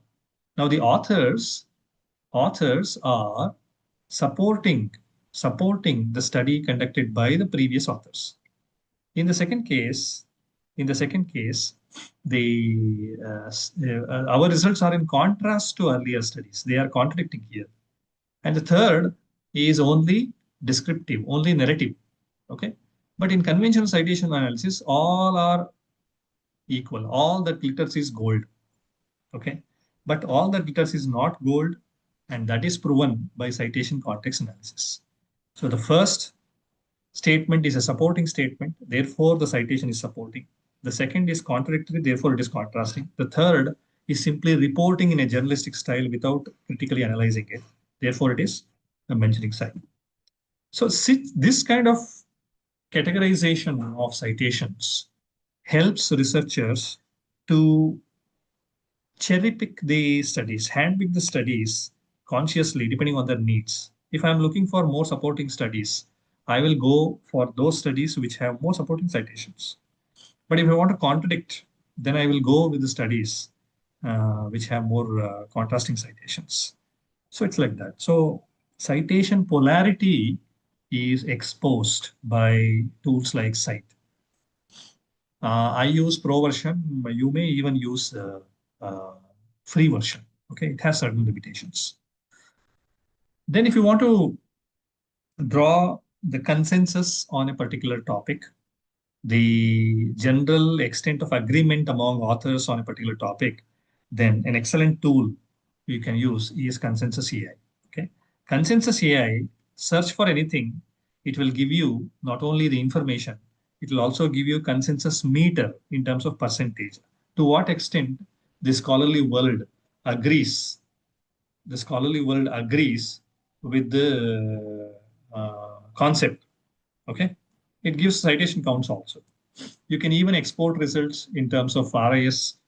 You can import it into Zotero, Mendeley, EndNote. You can, if you want CSV also is okay. Then writing assistance, PaperPal stands at the top of writing assistance tool. Although PaperPal and Jenny AI, they are competitive. Okay, so I have taken PaperPal for this session. So PaperPal gives suggestions on your writing. Input a piece of writing, and on the right-hand side, you can see it will give you alternate phrases. Okay, it's up to you to accept the suggestions or retain the one that you have formulated already. Okay, There are limitations in the free version. Okay. How many? 500 suggestions. 500 suggestions. Okay. Whereas pro version may give you 10,000 suggestions. Okay, there are other tools which I don't want to spend time on. So on the whole, there is an ecosystem. There's an AI-based research ecosystem that's been built. Okay, right from ideation up to similarity detection and finding relevant journals for the article, for the manuscript which you have prepared, and submitting strategically and then getting published. So I have I have given an overview on this slide as to what tools can be used for what activities in research. Okay, this is for your convenience. And in addition to that, there can be custom GPTs. There can be mm, uh, uh, customized apps. Okay, there are many things, many things. Okay. All I want to say is please use AI ethically. A lot of power is bestowed in your hands by AI tools. That shouldn't mislead you to believe that you can do anything in any way. Okay. To avoid plagiarism, there are certain signatures that AI generated text will have. So please avoid them. I have listed. I'll not explain them. Uh, I'll be causing inconvenience to the other resource person who may be waiting already. So there are certain AI signatures which you can avoid to make your writing more human. Okay, it doesn't include using humanizing tools. This list doesn't include using humanizing tools. Instead, understanding the AI pattern and consciously avoiding them. So what's human writing? The characteristics of human writing. There will be natural asymmetry and specificity to the field. For example, when I write on a particular topic, my field of expertise will have an impact on my writing. When Professor Manjula writes, it will be from a sociological point of view. It will have the impact of sociology, the understanding of sociology, her knowledge and expertise. So, the specificity. Okay, there are characteristics of human writing. Understand them. Understand AI signatures. Avoid them. Understand the characteristics of human writing. Embrace them. Adopt them. And the future holds a lot as far as academic publishing writing is concerned. AI is here to stay. AI is here to stay. Okay, but there are certain things. There are certain things which we need to take a pledge on. Number one, promote responsible use of AI. Secondly, educate yourselves and educate the researcher and student community to use AI ethically and responsibly. So I would like to conclude with a set of statements. Number one, if anyone believes that natural intelligence is not required to use artificial intelligence, no, they end up being fools. Okay. It requires a great deal of natural intelligence to create and use artificial intelligence. Okay. Secondly, the articulation and conversational skills have become more important than ever before. So if you think that AI has come, natural language is not required, I can write however I want. No, you're wrong. Articulation and conversational skills have become more important than ever before. So please understand how important your communication skills are. Now, hitherto, we were saying communication skills are important for human to human communication. Now, to communicate with a machine, with a tool as well, you need good communication skills. So that's the change that we are experiencing. Finally, please do not sell out your critical thinking. You are naturally bestowed with critical thinking and wisdom. Please do not sell out your critical thinking to AI. It looks very, very attractive. It's very addictive as well. Okay, so understand the strengths and limitations and judiciously use any AI tool. Okay, without compromising your critical thinking. You will be the ultimate judge. Okay, so with that, I would like to express my sincere thanks to both the institutions for this opportunity and to all of you for your patient listening. If there are any questions, I'll be more than happy to respond. Thank you very much. Thank you so much, sir. Thank you so much for the interesting session. And there are so many things that we really need to learn from your talk. The first thing you told was do not sell out critical thinking. That is very important these days. And here I feel we as researchers have given up on reading and actual research with all these AI tools. That's what I understood with your talk. But the caution is very interesting and very important that we should not sell ourselves out like that. And thank you so much. And you have given so many AI tools here, like we have lit maps and research rabbit, insight, elicits, etc., etc. And there's one more thing I really liked about what you said. All that glitters is not gold. Now, when all of us are depending upon AI and all of us are giving similar responses, or if we are giving similar research, that would very much fall into all that glitters is not gold. So all that given by AI is not gold. That's a beautiful caution, sir, that we all as researchers we need to take care of. And now the floor is open for question and answers. Anybody interested in asking questions? And yes, we need to ask questions after such an interesting talk. We need to ask questions. So the floor is open. And yes, can we take the questions? Netra ma'am, would you just Oh, are there any questions in the chat box? Okay, no, there don't seem to be any. Okay. Sir, I have a few questions for you. Now, what is happening with all this AI? You gave some a list of AI which can be used in research. Are they paid? Say, for example, Claude, I think, is paid, and when we have to upgrade, I think we have to pay. Yes. Yes, yes, yes. Every tool that I mentioned is paid, maybe except for Google Gemini, which has a very generous free plan. Claude, for instance, Claude is about $20 a month.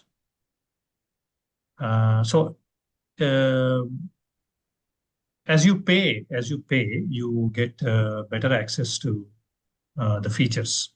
Okay, so in a free version, there'll be limitation either in terms of features or in terms of the amount of response that is generated by the tool.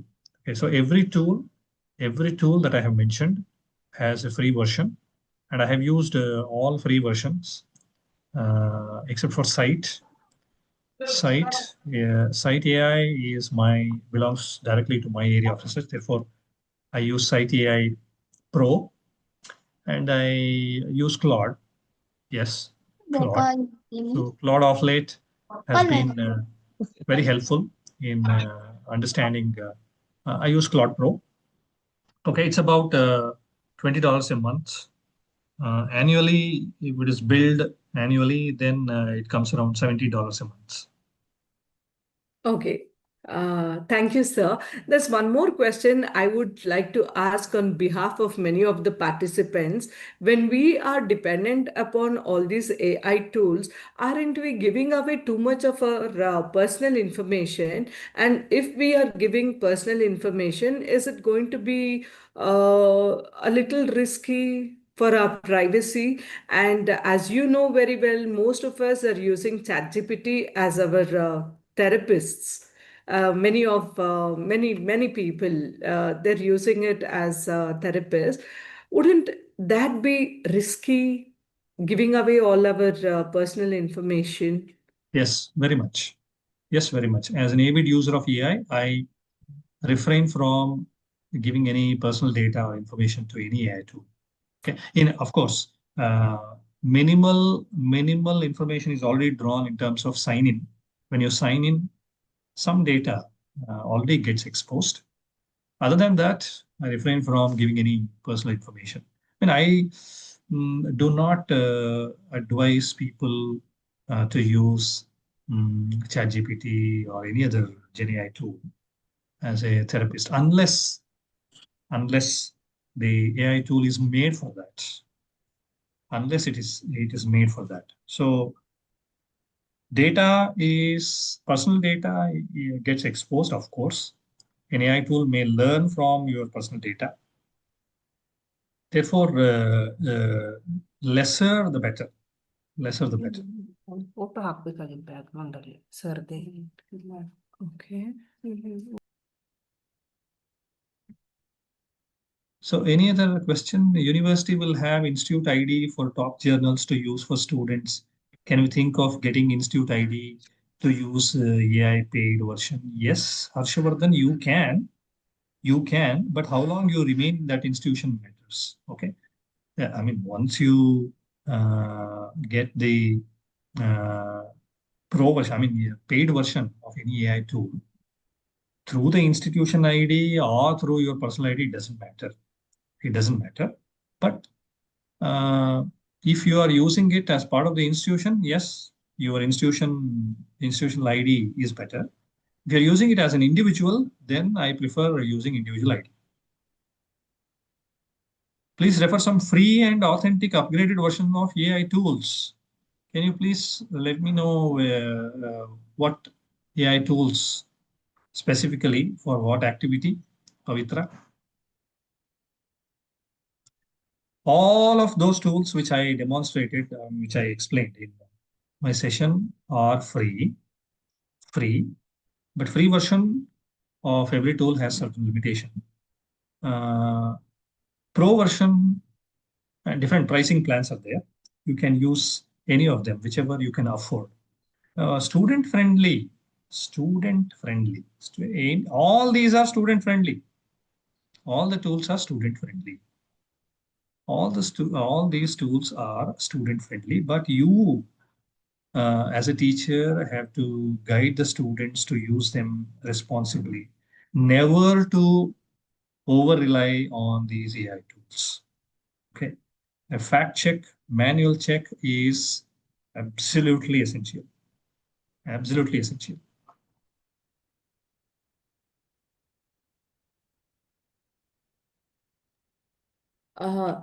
Thank you, sir. Any more questions from the participants? Yeah, PPT, sir, will you be sharing it with us? Yes, I will be Okay, sharing thank you. our presentation. Hmm. Any other questions?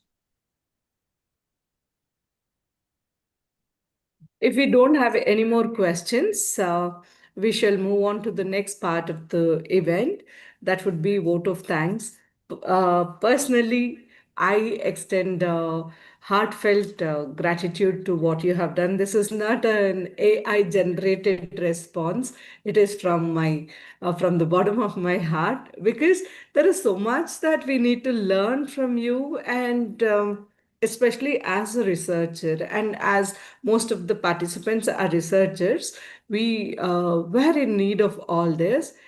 Thank you so much, sir. And now we move on to the proposal of vote of thanks, and I request Netravati ma'am to propose the vote of thanks.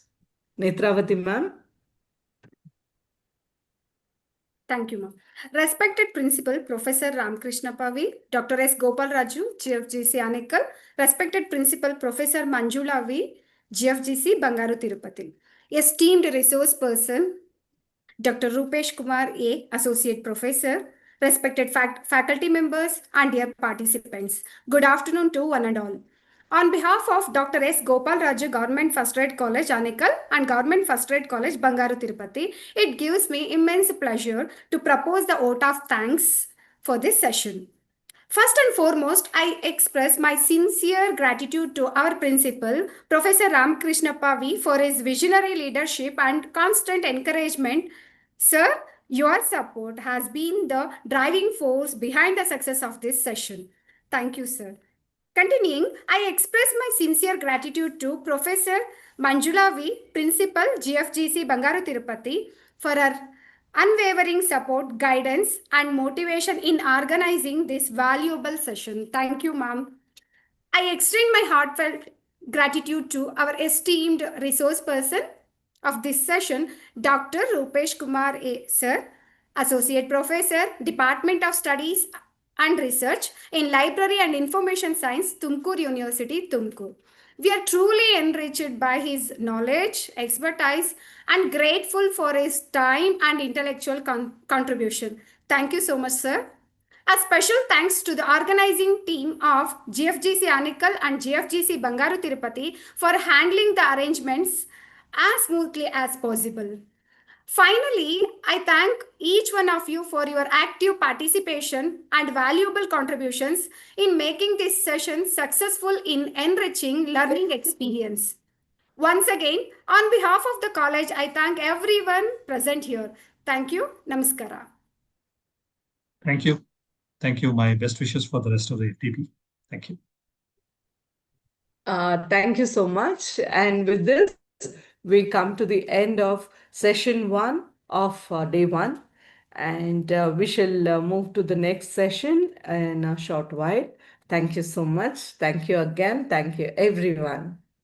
Thank you.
Okay, ma'am.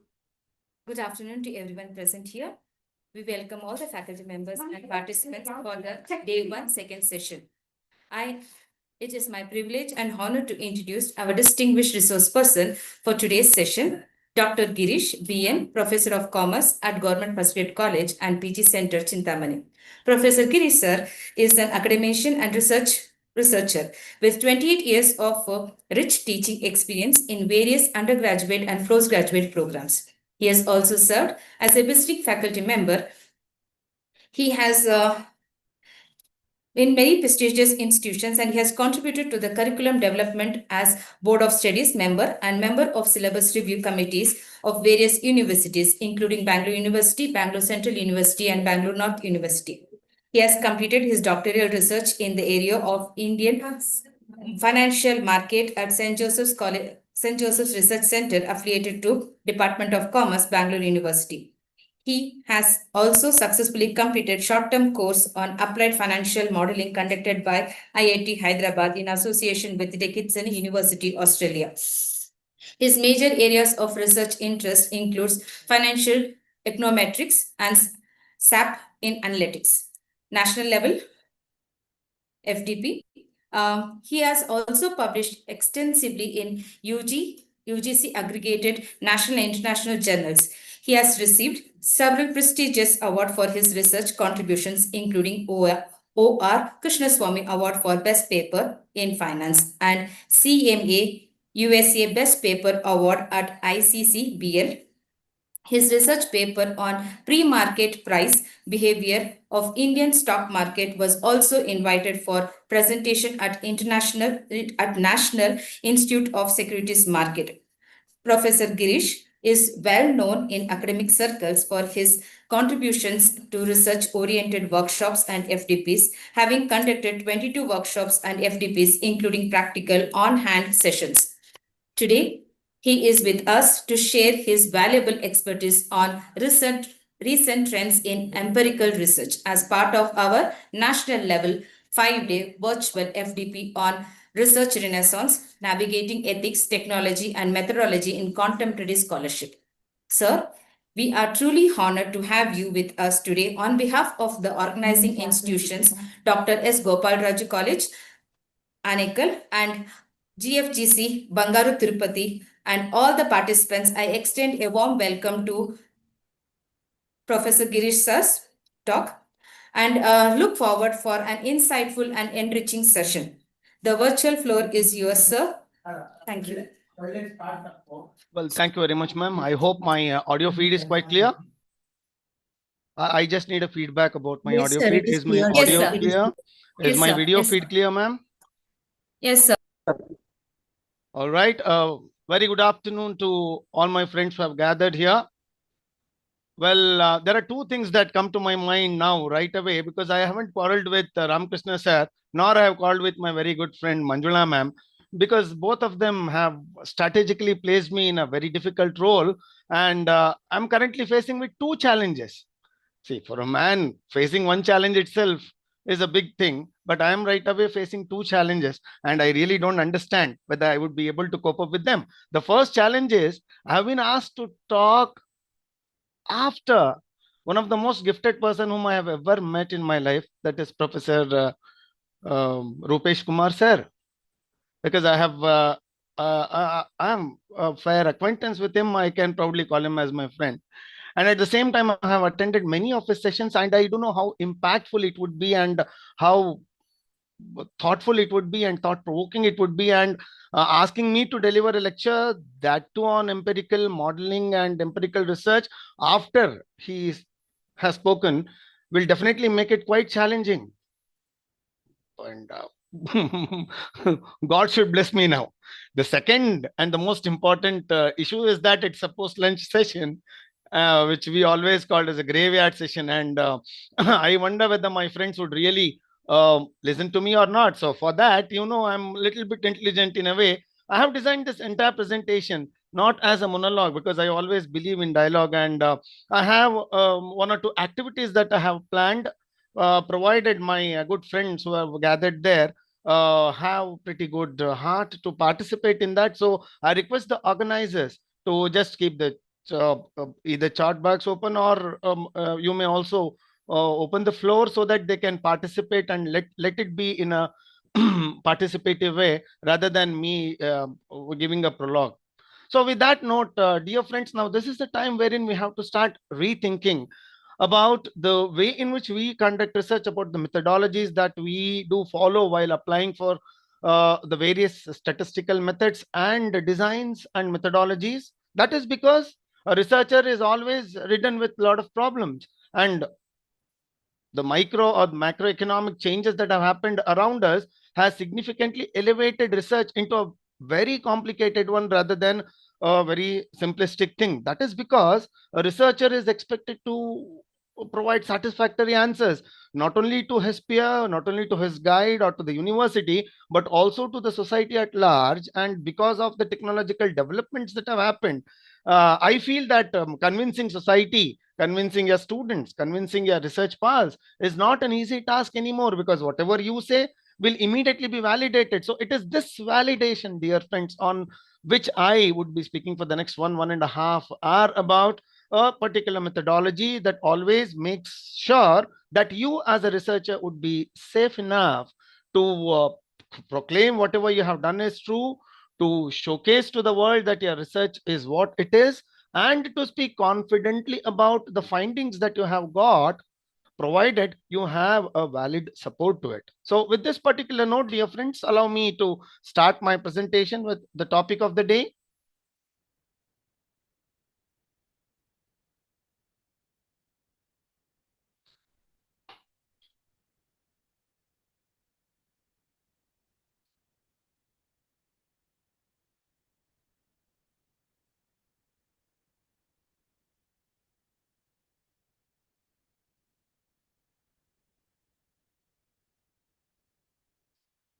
I hope now the screen is in full PPT mode. Can I get a feedback of this? Yes, sir. Yes, sir. It's visible. Very nice. Thank you about that.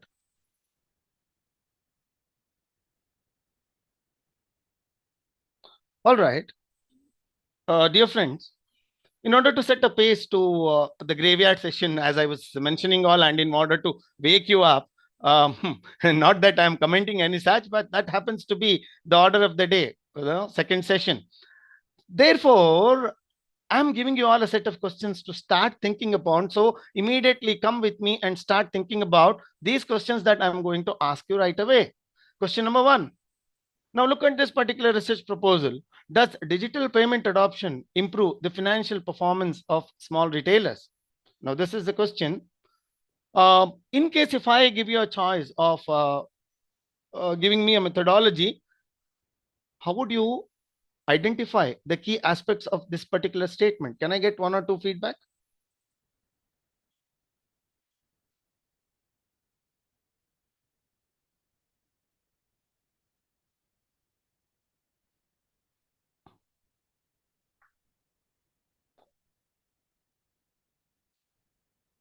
Is the chat box enabled? Or okay, can anyone unmute and talk? Is the option given to the participants there? Yes, sir. Option is available. Okay, if option is available, dear friends, I'm counting on your feedback. I would definitely conclude that you people are not listening to me in case if you don't give me a feedback of this. Now, if at all, if we have this particular question, how would you suggest me a methodology? What sort of a methodology or what sort of components that you underline in this? Can I get a quick roundabout? Am I asking a too difficult question? I don't think so.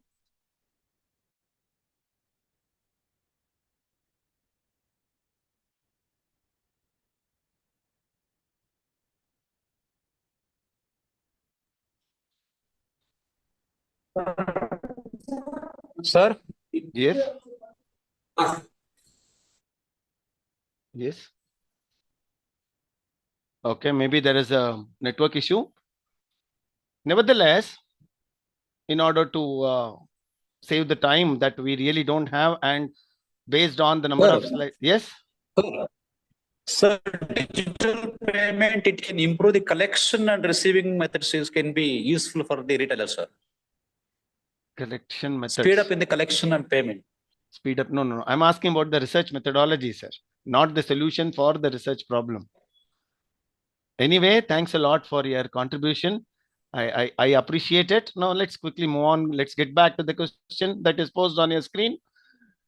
Now, dear friends, in case if you come up with this particular question and you carefully observe this question, does digital payment adoption improve the financial performance of small retailers? But the question is, the research question is, how do we actually know that digital payments actually improved the performance? We really don't know. So what is the problem here? The problem here is causality and endogeneity. What is the meaning of it? Wait for my complete lecture. Now, let's go to the next question. Does employee training actually improve productivity? Now, what is the research question in this? How can we know what part of the improvement is actually due to training? Because the employee may already be trained or may already be motivated in order to work. So how do we know exactly how a particular training would impact on him in a positive way or a negative way? Therefore, the problem here is attribution of effect. Where is the effect and how to capture that? How to quantify that particular Definitely effect? there is. Yes. All right. So many are talking. I'm so happy. All right. Move on to the question 3. Did Definitely GST? there is. Definitely there is. Okay. Very good. Okay. Now, there would be. But the point is, how do you identify and isolate that particular impact on the employees? How can you quantify it? Which methodology will you apply? That was my question. Okay, let's move on to the question 3 now. Did GST improve formalization of small businesses? This is another question. Did GST improve formalization of small business? Now let's check what is the research question in this. How can you isolate the effect of GST? There are n number of variables here. There are several explanatory variables. There are several dependent variables here. So how do we exactly identify what is causing what? So the problem is policy impact evaluation if it is a macroeconomic sense. Later, look at this. Another burning issue. Does ESG performance cause better financial performance? Now, the biggest problem of a researcher is to know the direction from where that particular effect is coming. Which direction is actually true? Is that company which is following ESG already is a better performer, or did the company's financial performance improvised after switching on to ESG? So where is the direction coming from? That's very difficult to know. So the problem here is reverse causality and confounding effect. How do you confound? How do you exactly prove that? The next question is, can online reviews predict consumer purchasing behavior? What are the questions here? How can we systematically convert this unstructured information into realistic evidence? Now, this is the last question, dear friends, and it is this particular question that we have to focus a lot in today's changing world, in today's domain, because it focuses a lot on one aspect, and that is unstructured data and measurable evidence. With that note, dear friends, I think I have made you people quite curious to know about the topic of the day, empirical research. So what exactly is empirical research in the changed environment? What is the demand if you apply a particular methodology called as empirical research in the changing world? In a world which is completely driven with AI tools, can you maintain your originality? Can you maintain your way in which you identify, analyze, and support your hypothesis? And can you give answers in this particular complicated world? And the only answer is yes, if you follow this particular methodology called as empirical research. Before which, let's clear up certain basic doubts of us. What is the meaning of conceptual research and what is the meaning of empirical research? So let's basically focus on these differences between conceptual and empirical research.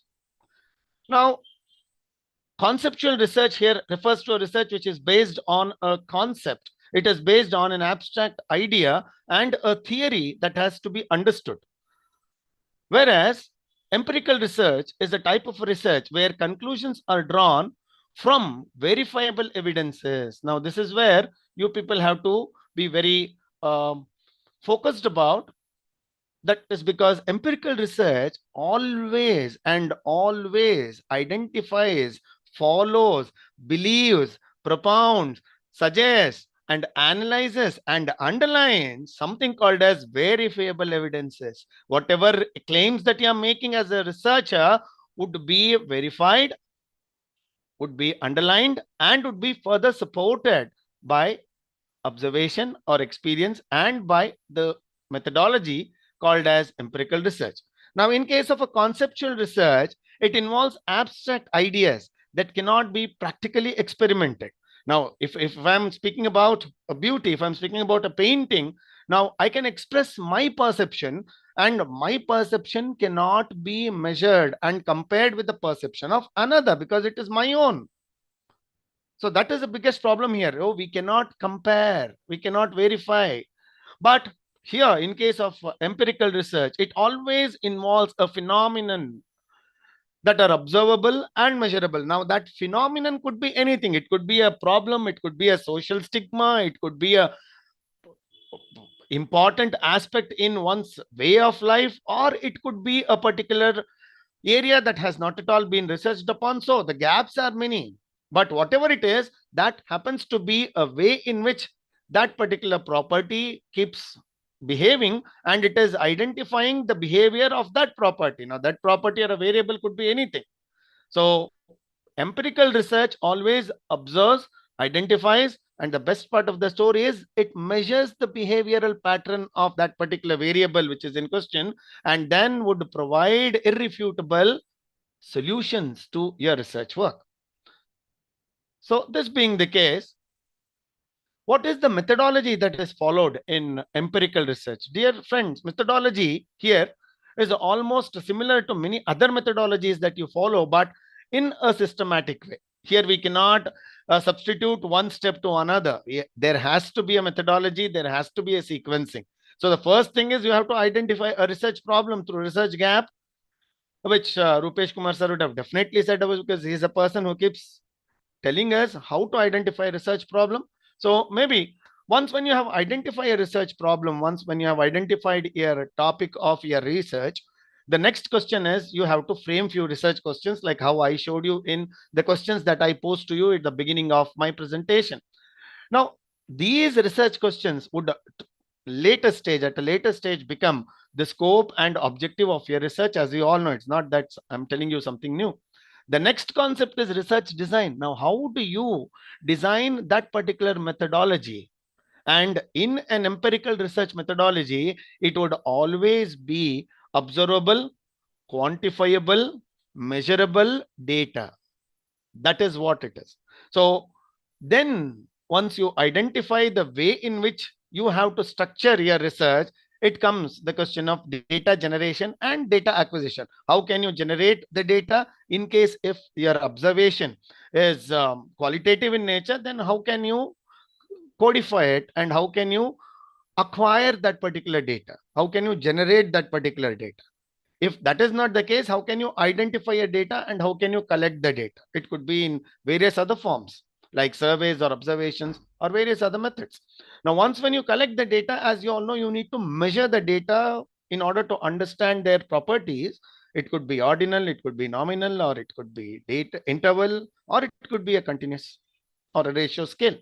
So you need to know the data points, you need to know the nature of the data, you need to know the quality of the data, and you need to do something called as data cleaning and data validation. And then you will move on to the next very important part, which happens to be the core of my presentation, and that is which empirical method is the most suitable method for your research idea.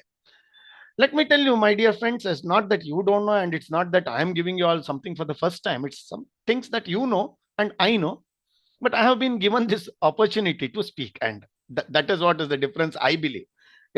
So as you all know, that is why I keep on using this word. As you all know, identifying the most suitable empirical method is what is the most challenging thing. If you identify that, half of your research is done, whether writing a particular paper or your PhD, whatever it is.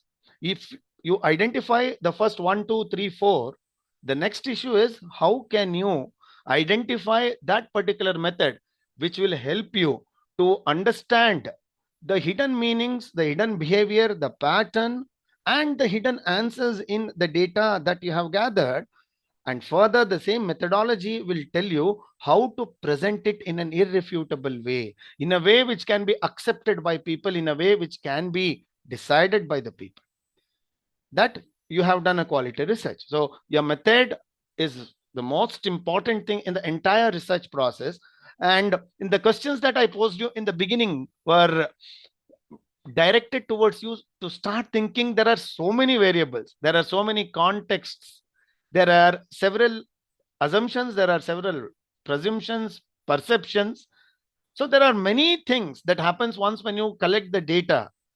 So the most important thing that you have to do as a researcher is to identify that particular tool which will fulfill your requirement as to the presentation of the data, which will help you analyze the data that you have collected, and which will help you to test your hypothesis and draw valid conclusions, because the conclusions that you draw should always be valid and it should be able to be retested, re-evidenced. So this retested and re-evidenced is what majority of the publication houses, quality publication houses, always expect.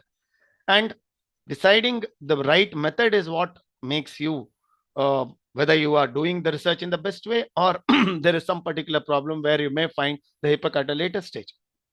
After that, based on the selection of the method, you will start analyzing it. Once when you analyze it and present the data, then you move on to something called as inferencing it.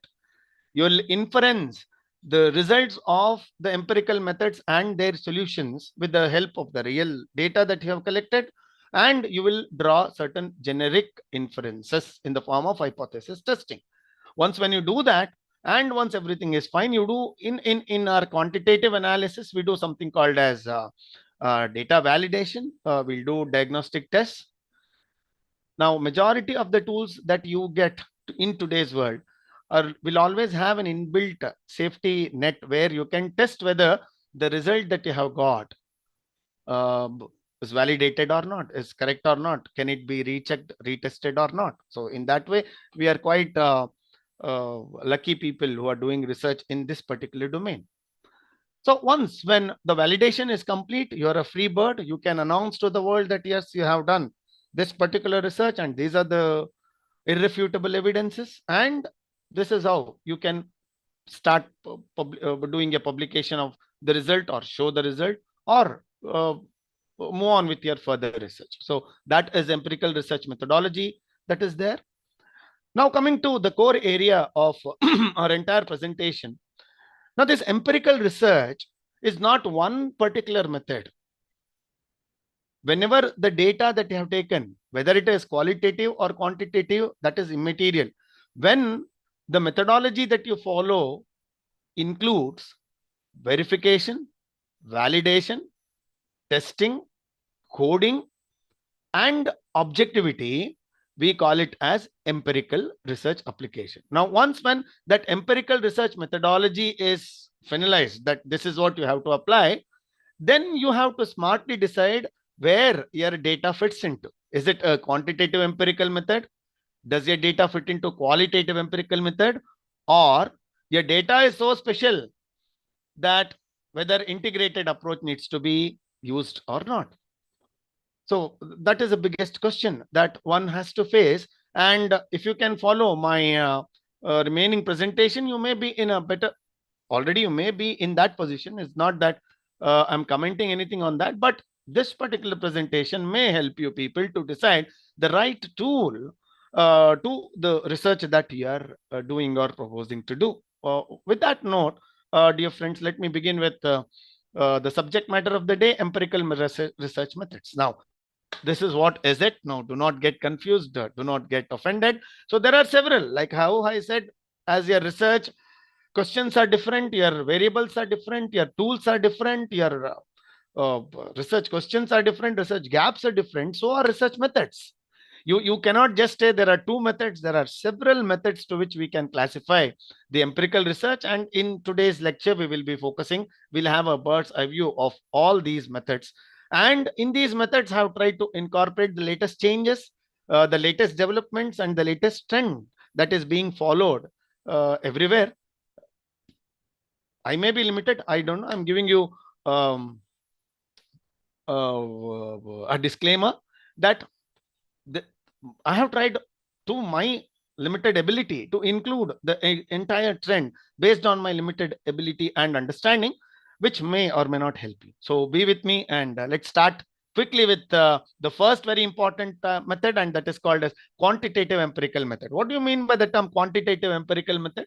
Now that method refers to a method where the subject of your identification, the subject that you are observing, the research variable that you have finalized happens to be a variable that can be measured, that can be collected, that can be numbered, that can be weighted, valued, and it is very easy to record. So whenever the variable that you take into question, the research variable that you choose for your research analysis happens to be a variable that can be valued, that can be evaluated, that can be recorded, that can be measured, then you will apply a method called as quantitative empirical methods. Now, furthermore, quantitative empirical methods long time back were only 3 or 4. But believe me, now, owing to the way in which the research problems are being generated and research theories that are being propounded, we have several ways in which we can understand the quantitative empirical research methods itself. So we have loosely bifurcated all the quantitative empirical research methods into three broad categories based on the methodology that you use. The first one is experimental methods, which is suitable for scientific experiments, lab-based experiments, and those experiments that are predominantly done by science community. That is because the only limitation here is that the outer environment must always be a controlled environment. We should not participate, or we should not behave, or we should not in any way get connected to the variables that are in question. That is the only reason for which we do experimentation in the closed doors, in the labs. Therefore, the experiments that are done inside a lab with the help of scientific theories and scientific apparatus is called as experimental methods. And there are so many methods which we do not need a controlled environment, where we are allowed to go to open space, to go to the problem area, collect the research data, and then execute our research methodology. Then that methodology is called as non-experimental methods. And the next one is a new way of understanding those which do not get fitted into the experimental and non-experimental, and that is called as secondary data or analytical methods. So under the first experimental methods, we have two: experimental research and quasi-experimental research. Under non-experimental methods, we have correlational, which is quite old in nature. However, I thought let me just include it, which would be a natural progression for us to understand the remaining things. The next one is survey research, which is called as cross-sectional. Then the longitudinal research, which happens to be my area of specialization. And the next one is naturalistic observation, a little bit different thing than what we study. Okay, under secondary data analytical methods, we have archival data research, which is setting the pace, which is giving you a lot of answers to very complicated questions, and which is having a very good speed, which is having very good recognition worldwide, and that is called as archival research. And the next one is, which became very popular after COVID, and that is called as meta-analysis. And all these are the techniques that we follow under quantitative empirical methods. But the order of the day, the cake of the day, is qualitative empirical methods, my dear friends. And there are several things. Now, these are all such direct challenges which challenge our integrity, which challenge our way in which intellect and the way in which we look at the problem, because the problem may not be a problem at all unless it is a problem in front of us. That is the way in which qualitative empirical methods have come into. You blink your eye and there is an algorithm that identifies it and comes out with a way in which it can convince you. An ad will come to you which will convince you, and you will just be mesmerized, thinking, hey, nanen marde, nan sumne ಯಾವುದೋ ಒಂದು online ಸೈಟಲ್ಲಿ 3 ಸಲ ನೋಡಿದೆ ಅಷ್ಟೇ. Now this ticks, this clicks, whatever you do online gets recorded. And look, this is how the way in which these things are recorded. So that is called as qualitative empirical methods, where we have several, which I'll explain once when I come to that particular stage. And you have got a recent way of identifying few complicated things like socio-economic changes, policy implications may not be the same, may not be limited to one particular area, one particular person, or to one particular village, or to one particular society. There may be a policy which may affect everyone, irrespective of geographical location.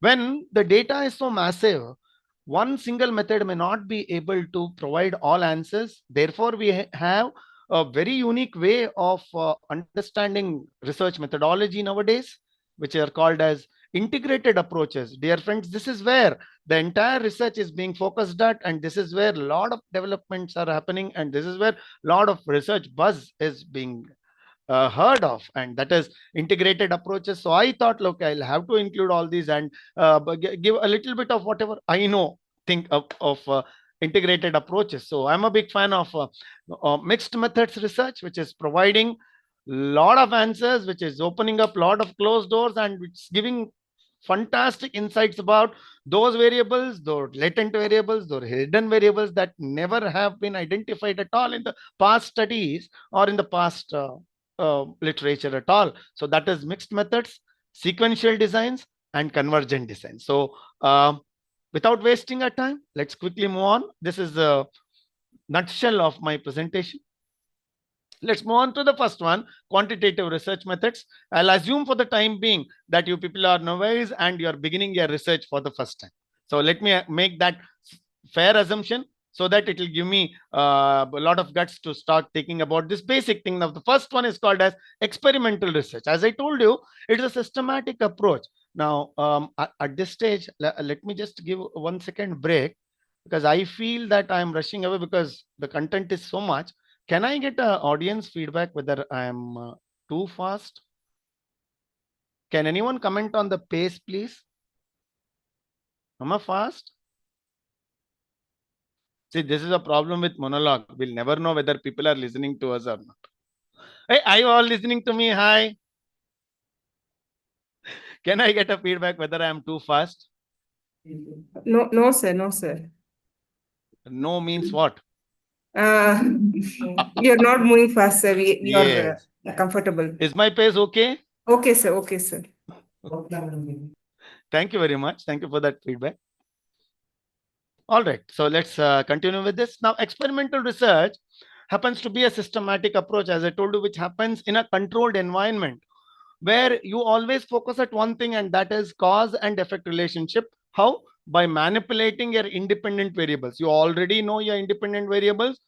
The issue is you already control the independent variables and observe their impact, controlled impact on the chosen dependent variables. Now, this is where there are 3 different methods, as you can see: pre-experimental research designs, true experimental research designs, and quasi-experimental research designs. The first one is pre-experimental research design. When you're not sure, you can ask any science professor. Nobody will be sure about what particular independent variable will be causing the required change in a dependent variable. Now, if they know the research is already done, what is the point in doing the research? Therefore, lot of issues go wrong. Lot of things have to be done before you actually streamline your entire research. All those pre-experiment time, in which you experiment with a lot of independent variables and a lot of dependent variables, and that phase is called as pre-experimental research design, where everything is controlled. You control your independent variable, you control your dependent variable. Once when you know that these are the things which may cause an impact, and once when you decide, okay, this is the target response group that I want to take in, the subject, the treatment group that I want to take, then you do something on a completely random basis, and that is called as true experimental research design. Why we call it as a true? Because you only have control on your independent variables, but you have absolutely no control on the dependent variable, where the cause and effect is completely randomized. Randomized in the sense it is completely based on nature and it is natural. And the third very important thing is when you do not have a random choice of dependent variable, then you will choose this methodology called as quasi-experimental research design. Quasi-experimental is when you don't want to take any risk, when you want a favorable research or when you want a safe research output. Anyway, you have control on the independent variable. You now will also have control on the dependent variable. You choose them and you set an example, you set an experiment in the controlled space. So that is called as quasi-experimental research design. Let's move on to the next one. Correlation studies is something which has been done by everyone, which was followed by my grandfather. It is so old. I'm sorry to say that. It's so old because nobody now thinks about correlation. People have moved away. But the point is, correlation is the beginning stage in which you identify something called as a relationship, a measurable relationship between two or more variables. So what is correlation?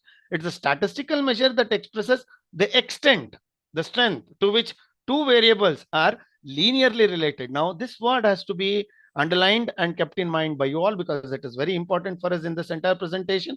Linearity is a question here. Linearity is that 1% change in one variable should bring enough 1% change in another variable.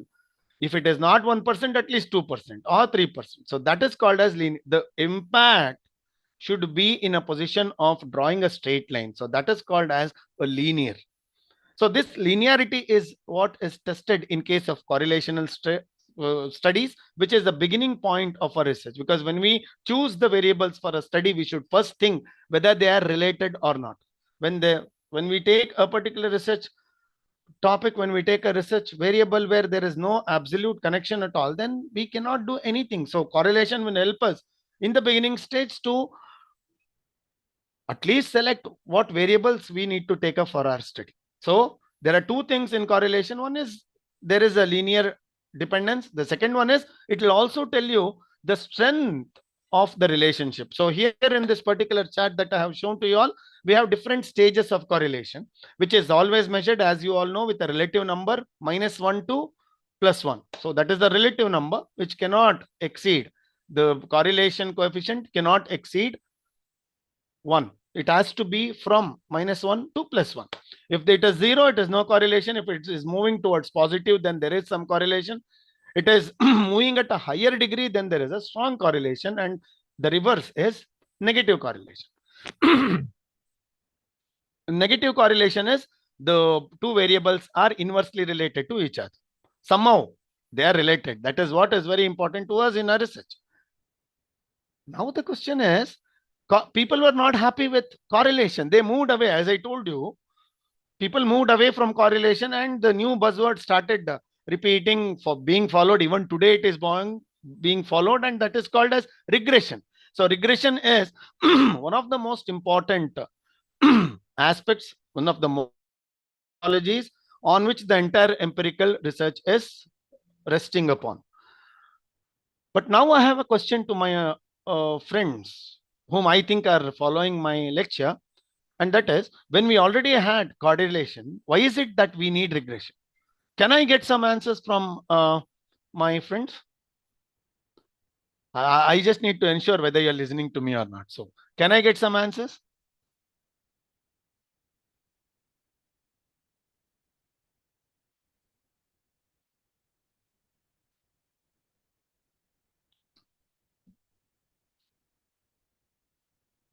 I'm waiting. Even if it is chat, I don't mind.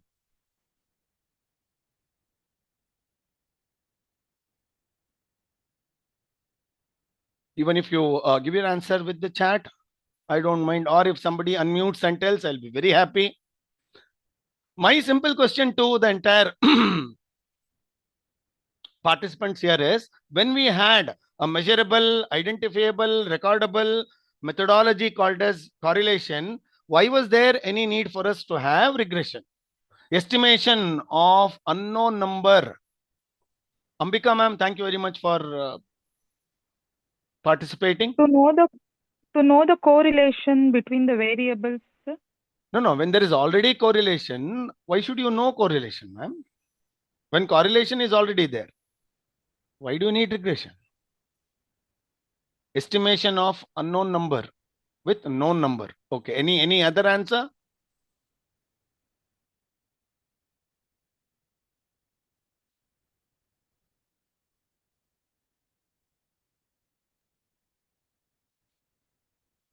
Nobody wants to participate?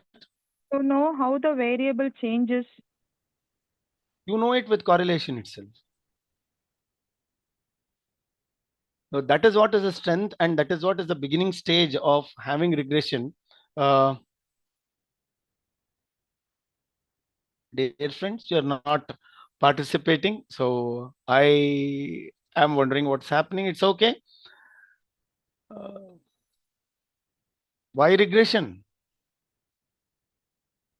That is because correlation will always measure the degree of association, but it will never help in something called as forecasting.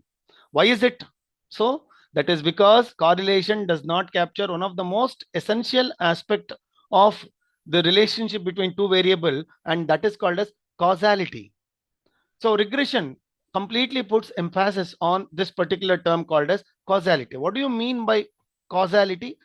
Causality here refers to the strength of one particular variable to bring in a change in another variable. Now, the relationship is shown in correlation, but how and to what extent and in which direction? These three things will be explored by regression. If X and Y are correlated, fine.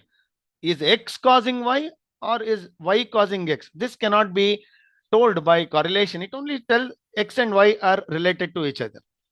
But the other things, the behavior of these variables, the causation among this particular set of variables or among several variables can be known only when we run a regression model, which will capture the direction in which this particular strength is moving away.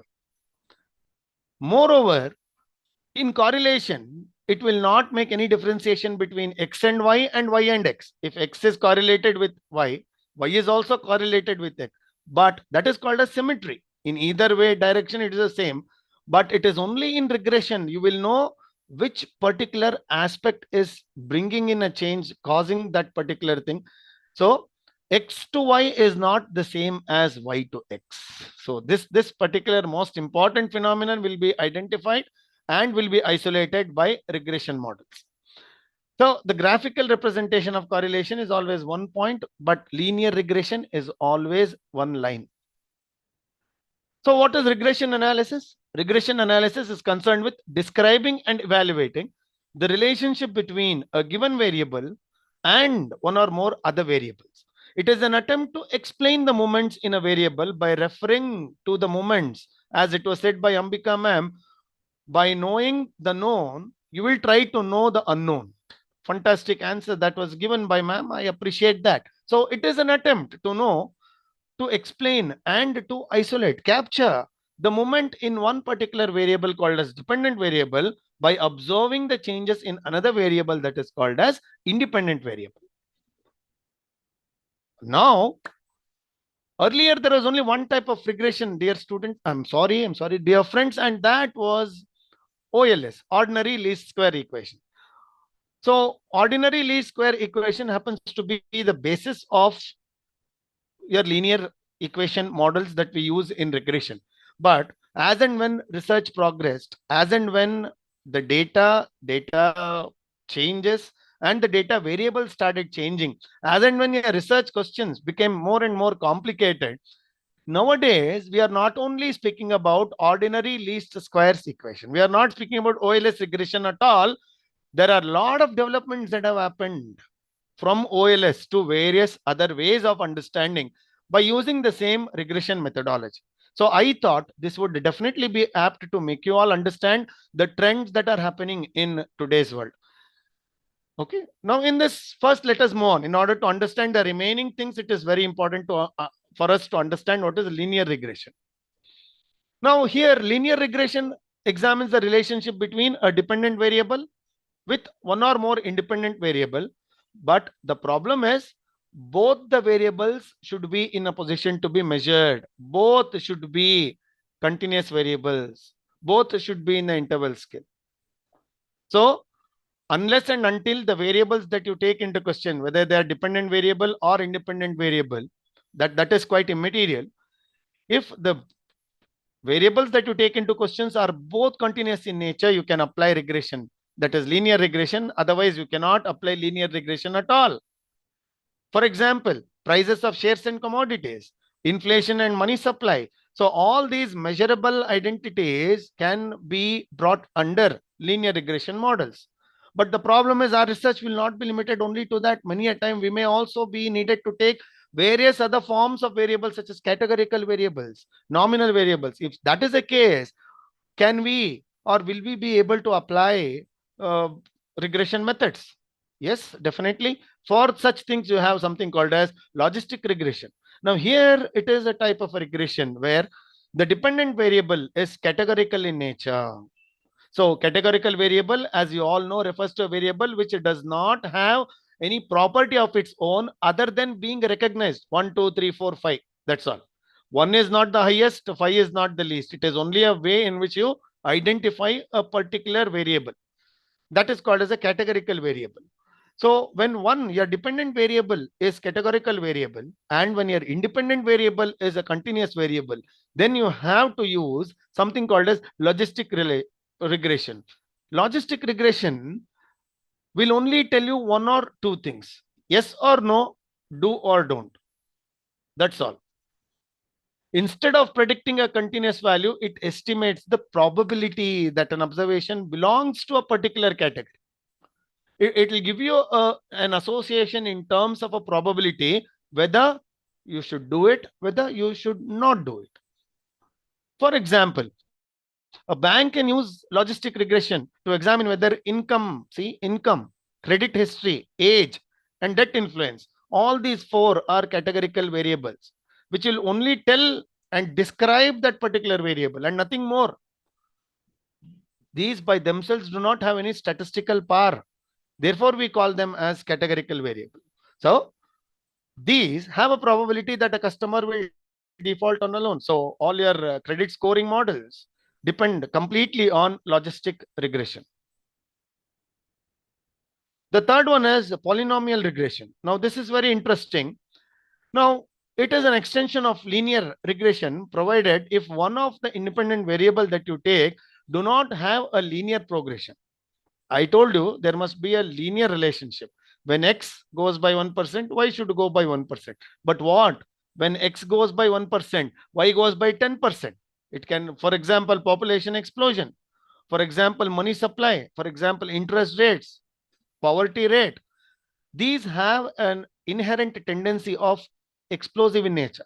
So you have a data in which the variables have a different way of moving in the time, then you need a higher order of regression, and that is called as polynomial regression. So here the relationship between x and y may not be a straight line. It can always be a curve. Even that particular curve will be observed, will be noted. Now that is where I have just shown you this simple linear model. There's always only one straight line, but in polynomial you have the liberty, you have the advantage of identifying that particular variable that goes against the time, that may have seen an explosive growth. For example, you are tracking disease outbreaks. If it is a contagious disease, you will never know to what extent it spreads. We all have seen it in case of several other epidemics. Or it can be analyzing economic growth or studying environmental data. So in such explosive circumstances, we use a regression called as polynomial regression. Now, the next one is stepwise regression. It is a variable selection approach. When you are not sure how many independent variables you need to take under a study, when you are not know that the dependent variable that you have selected can be explained by 1, 2, 3, or 4 variables. When you have that research question in your mind, then you can always use this most popular method called as stepwise regression, which will have algorithms which will tell you exactly whether to include a particular independent variable or not. The fundamental objective of this stepwise regression is to make your regression appear as simple as possible. Now, a technical word that we always use, econometricians always use the term here, and that is called as parsimonious. Parsimonious is as simple as possible. So let your regression equation be as simple as possible and let it be in a position which can be understood even by a layman. Can you do that is what is the question, and that is called as parsimonious. And parsimonious is one of the goal that every researcher would want to always achieve. All right.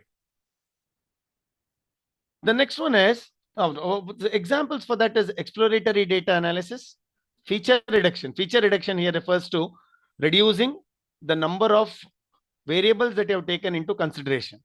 Or nowadays under ML, that is machine learning and deep learning, we tend to use n number of independent variables in order to do something called as predictive modeling.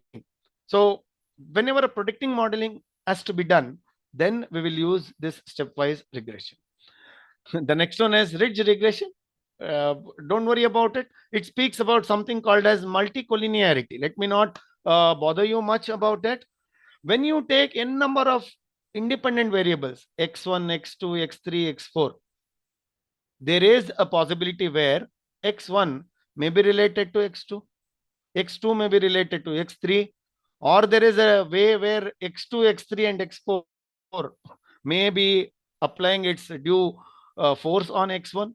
So the relationship, interrelationship between the independent variables that you choose for your study is called as multicollinearity.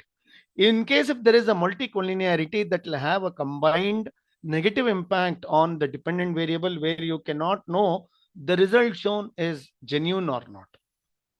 So see, the entire problem with the regression is to know the impact caused by one independent variable or a few independent variables on dependent variable. So this impact must be as clean as possible. But if there is multicollinearity, when the independent variables by themselves are dashing and crashing with each other, how will you know what is their impact on the dependent variable? So that is called as multicollinearity. When this multicollinearity is observed, or if you have a doubt, then you can always use ridge regression. Why? Ridge regression will take care of this multicollinearity by reducing the sizes of or the impact of few of the independent variables to almost zero and verify whether other variables are causing it or not. And then will give you a fantastic result about the impact without having an issue called as multicollinearity. For example, when you're analyzing firm performance, a company's performance, using several financial ratios, commerce people will be knowing that when they are speaking about current ratio or asset test ratio, when they're speaking about several other profitability ratios, we speak about ratios which are interrelated to each other. Now, when there are several interrelated aspects and when we need to have an analysis of them, then we can use this ridge regression, because company's performance is not dependent on any one.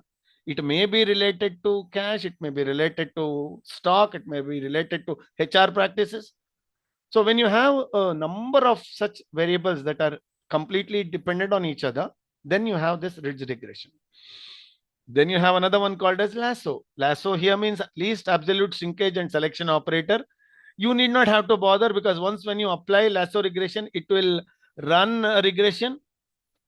And at the same time, it will also select whatever variable is required. You need not have to worry at all. Just start with lasso. It will give you with lot of outputs wherein you can know by observing something called as R square. You will know which particular method and what type of independent variables are suitable for your set.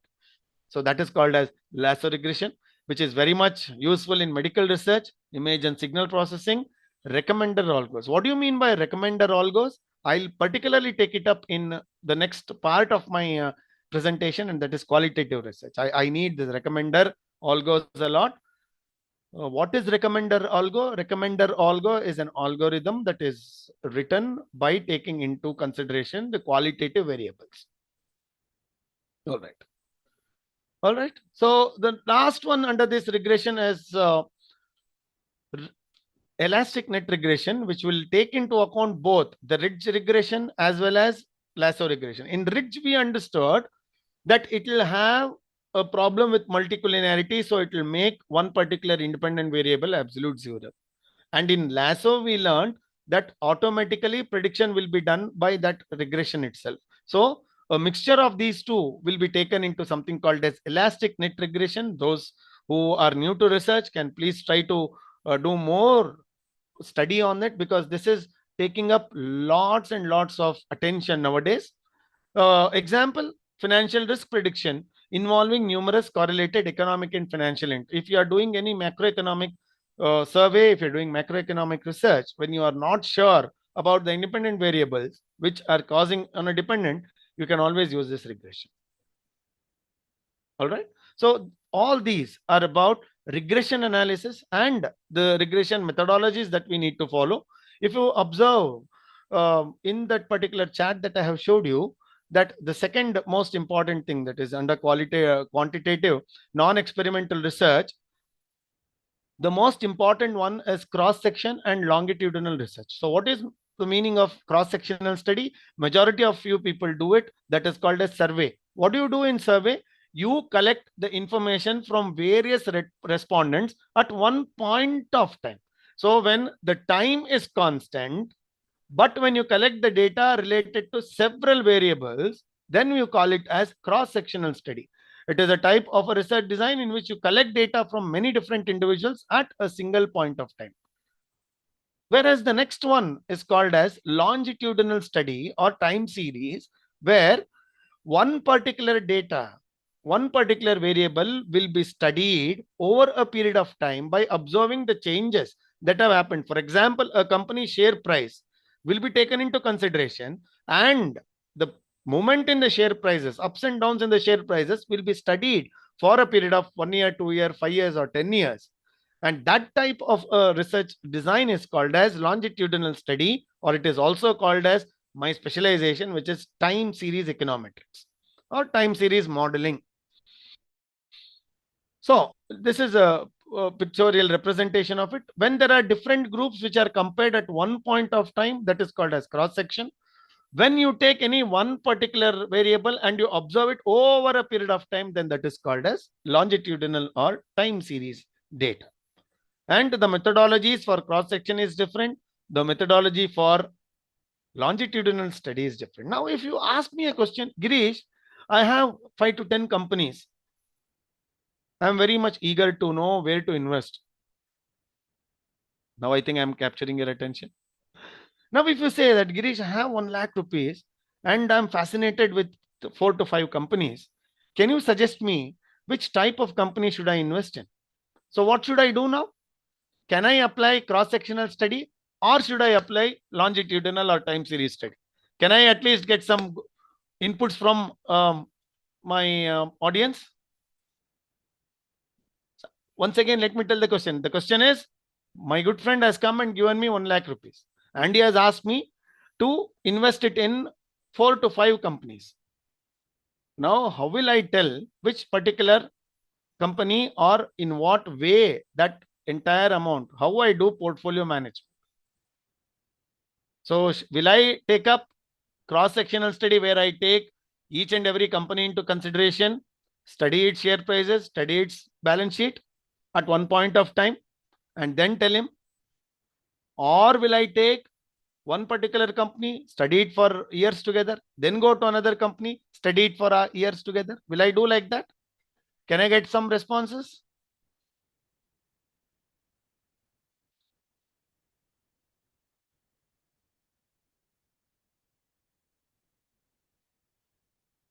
Can I get some responses, please?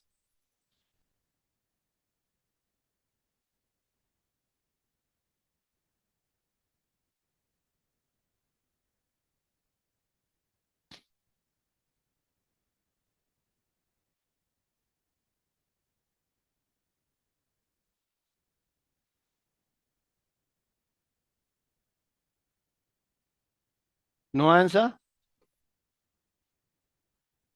Have I posed a very different question? Very difficult question?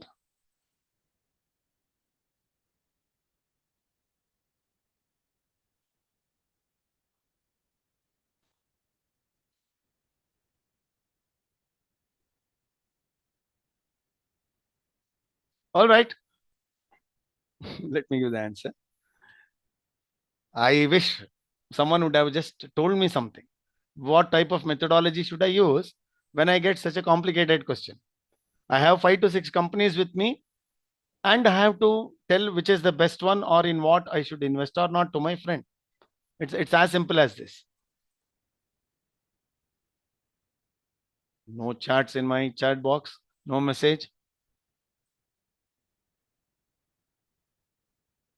Are you all still there? Yeah, I got one chat. Both. Rupa ma'am, how can I do both?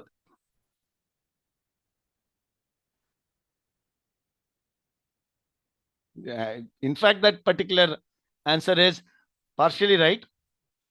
Cross-sectional, Ambika ma'am. Any other answer? All right. If there were economic faculties here or economic researchers, they would have immediately told me the answer, because horizontal. Dr. Maidili, thank you for your response.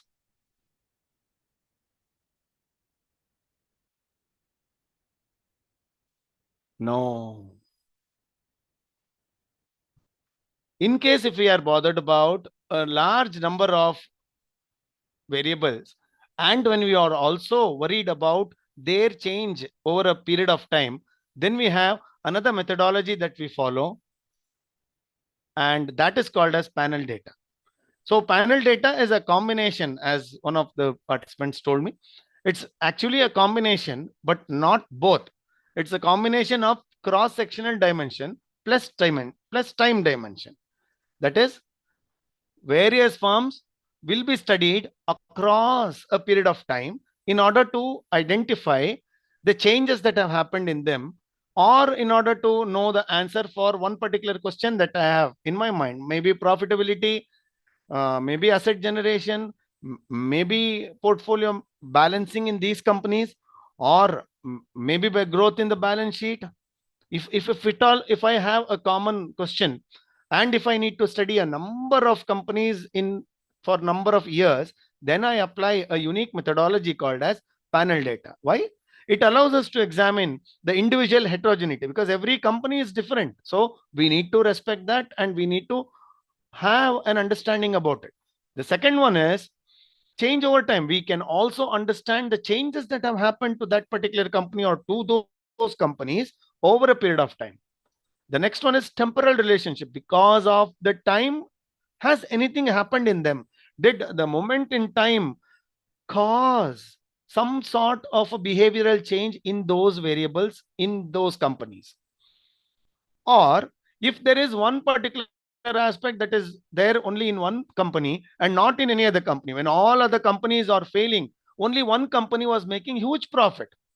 How is it possible? So that can be known by isolating that particular firm. So even that effect can be known once when we apply this hyperdynamic research tool called as panel research methodology, not tool as such, research methodology called as panel data. So this particular new domain is called as panel data econometrics. Now, panel data basically has modeling in 3 different ways. One is fixed effects models, another one is random effects models, and the third one is dynamic panel. When and how? When do we have to use fixed effects model? Now, when you need to capture characteristics of each firm that do not change over a time. When you know that certain things will not change over time, but at the same time, when you also want to have an understanding about each and one firm separately, then you apply fixed effects model, because here the alpha remains same, constant, but beta keeps changing.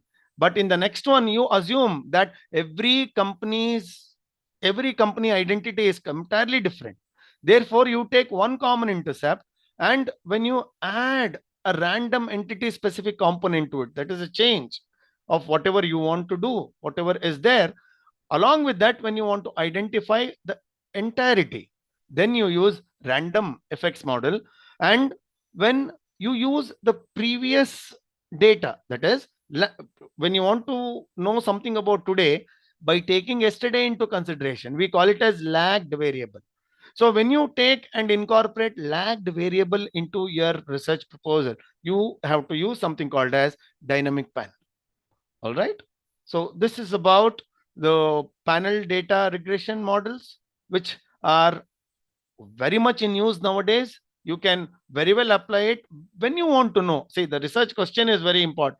When you want to know, or when you have n number of dependent variables, and when you want to identify their change over a period of time, only then you have to apply panel data, because it is a combination of cross-sectional and time series models. So that is about panel data, which is a separate domain by itself. Then you have another method of empirical data, and that is called as naturalistic observation. Now, when you need to identify a variable in the way which it has to behave, and that particular variable will not behave unless it is put into its natural habitat.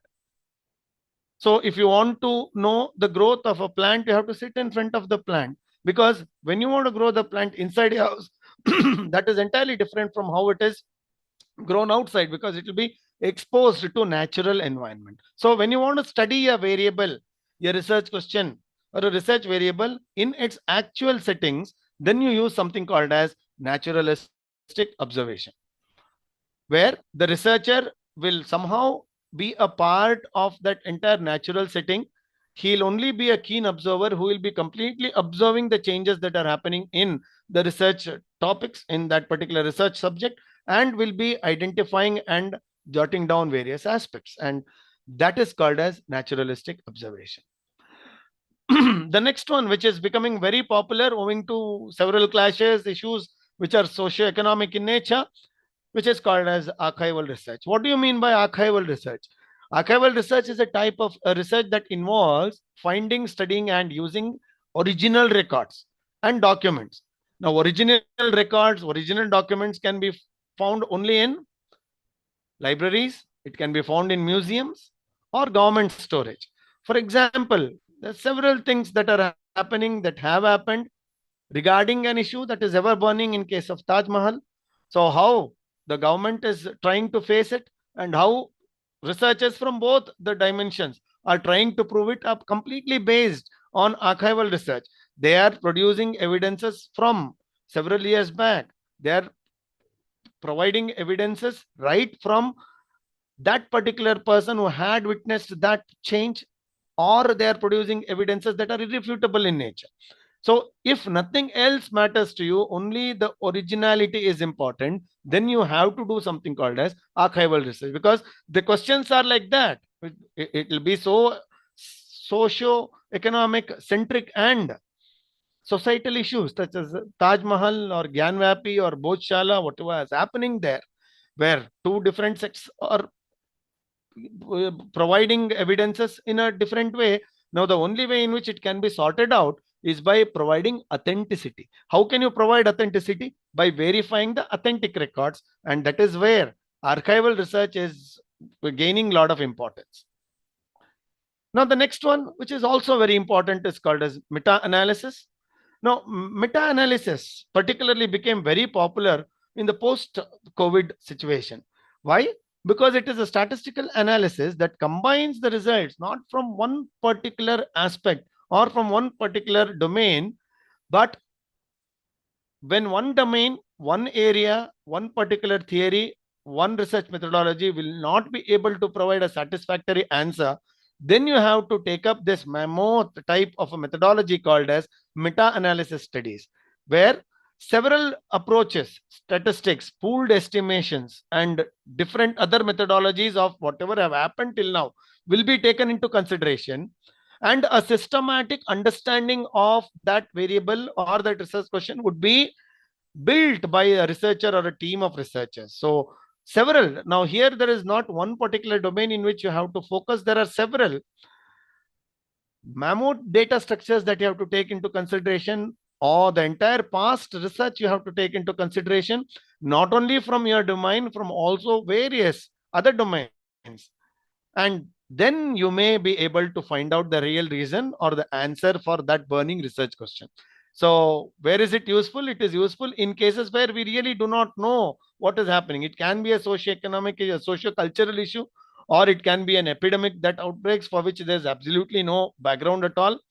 So when you cannot produce answer from one particular methodology, what you do is you will impart several methodologies into one, and when you then you try to take your own stance on it, and that is what is called as meta-analysis.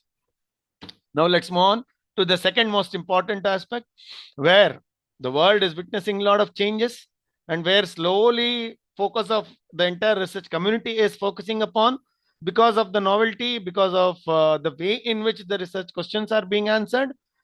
And this aspect was completely ignored earlier. Now it has become the center stage of all attraction. Qualitative research, dear friends, if those of you who may not have yet identified your methodology, then I would strongly urge you, if you have not finalized your research topics, then I urge you, if you really want to write fascinating papers, which you really want to be, if you want to excel in research, understanding, etc., then I would really want you people to come to qualitative research methods, because that is where the real world is focusing all its energies at.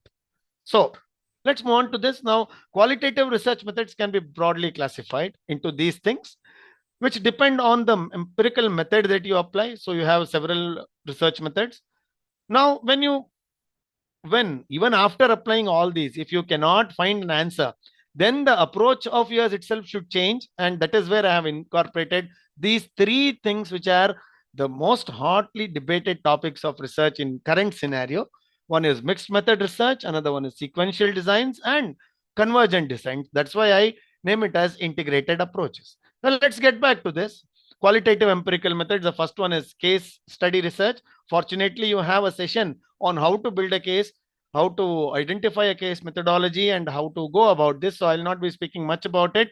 You take a real life incident or a particular happening into consideration, and you try to identify the cause and effect relationship, or build a theory, or try to find out an answer to your question on the basis of things or developments that have happened in one situation that happened in the past. So building your own understanding on a particular happening is called as case study. All right. So I don't, as I said, you have a separate session for that. So let me just skip that. The next very important thing is called as ethnographic studies. Now, when you have a research question, you have a research variable who will never communicate with you. There's absolutely no previous history. You cannot go there. There haven't been anybody who have been there. First of all, these people do not know, or these variables do not know how to communicate. In such cases, you have this called as ethnographic studies, an anthropological study, a study which majority of the social sciences researchers are very much fascinated about, because the unique challenges that is poses. Ethnography refers to a type of a qualitative research that involves the researcher immersing himself or herself in a research environment and continuously observe the research subjects by being a part of the entire research community. Now, this is very important. Now, look at this gentleman, Branislaw Malinsky, who happens to be the father of anthropology. Now, this person wanted to do a research on a particular tribe, Trobriand tribe, which is in Papua New Guinea. Now, there is absolutely no background, there was no past history, there were nothing to understand them. So it was so difficult that he has to be there. So he left everything, went there, and he was there for a period of 10 plus 10, 20 years with them. And he has come out with a lot of findings, a lot of understanding, and he has written several books on that.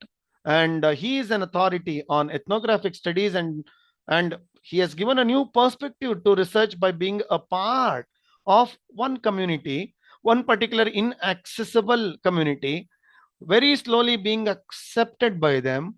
And fortunately, was so fortunate enough where people allowed him to be a part of him. He kept on living with them and observing them. He did not impose anything on them. So this is important now. He just went there. He was a part of their culture, tradition, practices, and very slowly he points out several astonishing things about these Trubiat Islands and these natives. They have a fantastic culture. They follow fantastic practices. Their cultural identity is strong. Their bonding is very good. They respect men a lot.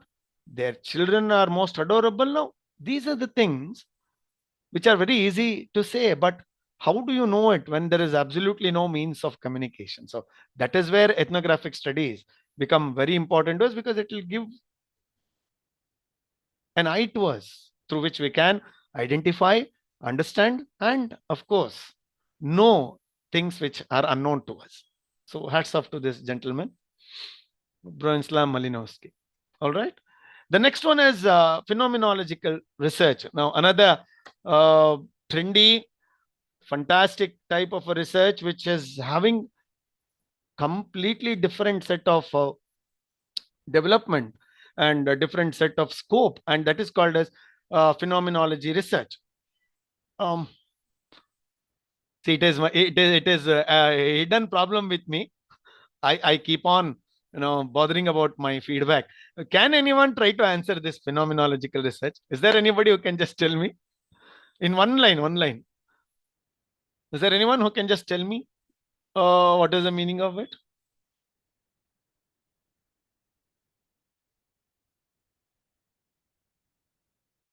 Have you any time come across phenomenology research? Have you heard of it? Anyone?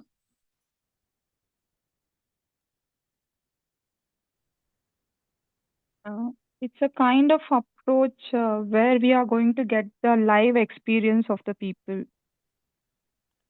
Very nice, fantastic answer, Ma'am, may I know your good name? Manjula, sir. Manjula ma'am, thank you very much. Thank you for participating.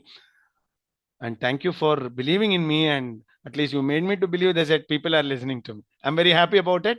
Now, phenomenology research refers to understanding, observing, recording the experiences of a person in one particular setting and trying to live on the basis of the experiences of that person, because living here is not at one point of time. It may be in a space of 5 years, 10 years. There might be a setting or an environment in which you would have had trauma or you would have had joyful experiences. So these experiences in a narrative way will be collected by a person and analyzed by a person and would present it to the world. So that form of a research where the people's experiences, perception would be recorded and analyzed and presented is called as phenomenological research. Have you heard of this gentleman? Jeffrey Archer. He happens to be one of the most popular English writer, English novelist, and who also happens to be my personal most favorite. My all-time favorite author is Jeffrey Archer.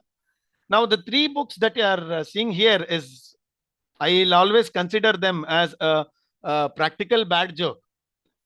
Why I call them as practical bad joke is this person was about to run for the mayor of London and he gets arrested for a thing that he has done earlier. For some solicitation, he has paid somebody. And that bribe came into picture once when he was running for the election. He was a candidate, a very prominent candidate, the candidate who would be selected almost. So that was a thing. And then he gets arrested and he gets sentenced to prison for 4 years, dear friends. My favorite author gets sentenced to prison in 1996, I believe. He gets 4 years. He goes to prison and he has to be there. Now look at this wonderful thing. He is there and he decides, okay, why don't I write a novel on myself by writing down all my experiences? So he has written 3 most hot selling novels from the prison. And that is what I am showing to you. A Prison Diary, Volume 1. The same Prison's Diary, Volume 2 is called as Purgatory. And the third one, when he was about to be released, and that is a third one, which is called as heaven. So these are the things.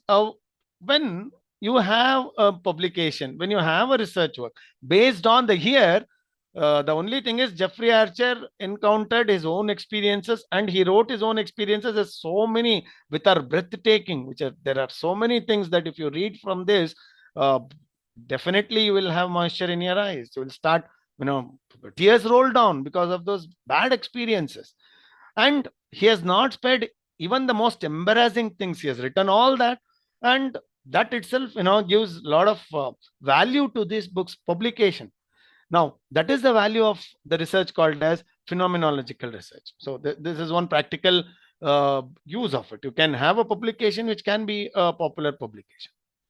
The next one is grounded theory, where instead of starting with a hypothesis, now we researchers always say that, hey, hypothesis is what is the most important thing. But what if you don't have an hypothesis at all? Then you first collect the data, check how the data is behaving, check what the data is speaking to you, and then you do your research. Then that is called as grounded theory. You make a theory based on the way in which that particular research variable speaks to you. Action research. When you have a sociological issue in a workplace or in a community, and when everybody decide to follow one particular practice, and when they try to analyze this best practice amongst themselves, then that is called as action research, where the methodology and the practice will be happening side by side. So it is widely used by teachers, social groups, and social workers. All right. I know that this particular audience is not receptive enough, but still, as I told you, one of my weaknesses is to completely and continuously converse with my fellow audiences. That is my problem. That is one of my weaknesses. So I have designed a very small experiment, and I honestly request you all to just try to participate. Shall we do it? Even if the answer is no, I'll not leave you. We'll have to do it. Yes, sir, we can. Yes, sir. Okay. Now, just for a bit, for 30 seconds or so, read this. I have taken up an exercise based on the release of the most popular movie's trailer, Ramayana. It has sparked the controversy. It has sparked several debates. So I thought this would be a fascinating thing. Now, let us say you have been given this particular data.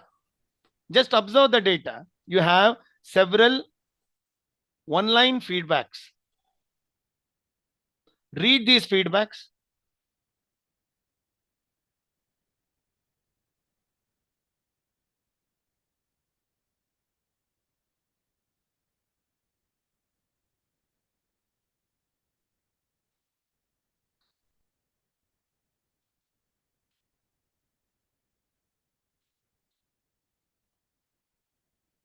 Have you read them?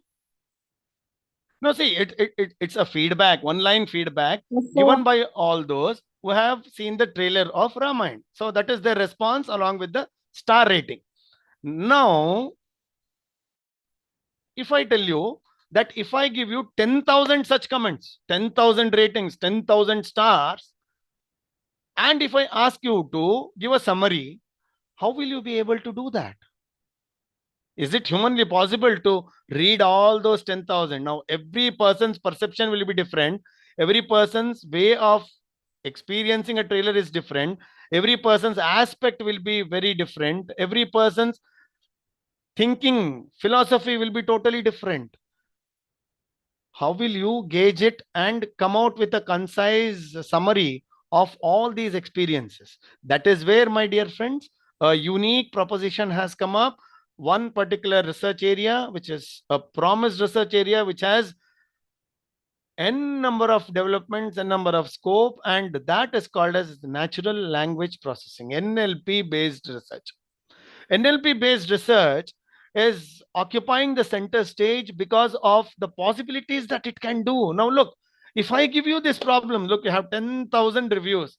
I'll give it to you, and I'll give you 1 day's time. Give me a summary. If I tell that, definitely it will be not possible by you. But if you are an intelligent person, if you know NLP, it will be to the maximum 1 minute. If you know the code, if you know how to perform, within 1 minute, you can give an answer to it by a particular methodology that is being followed, which is called as aspect-based sentiment analysis.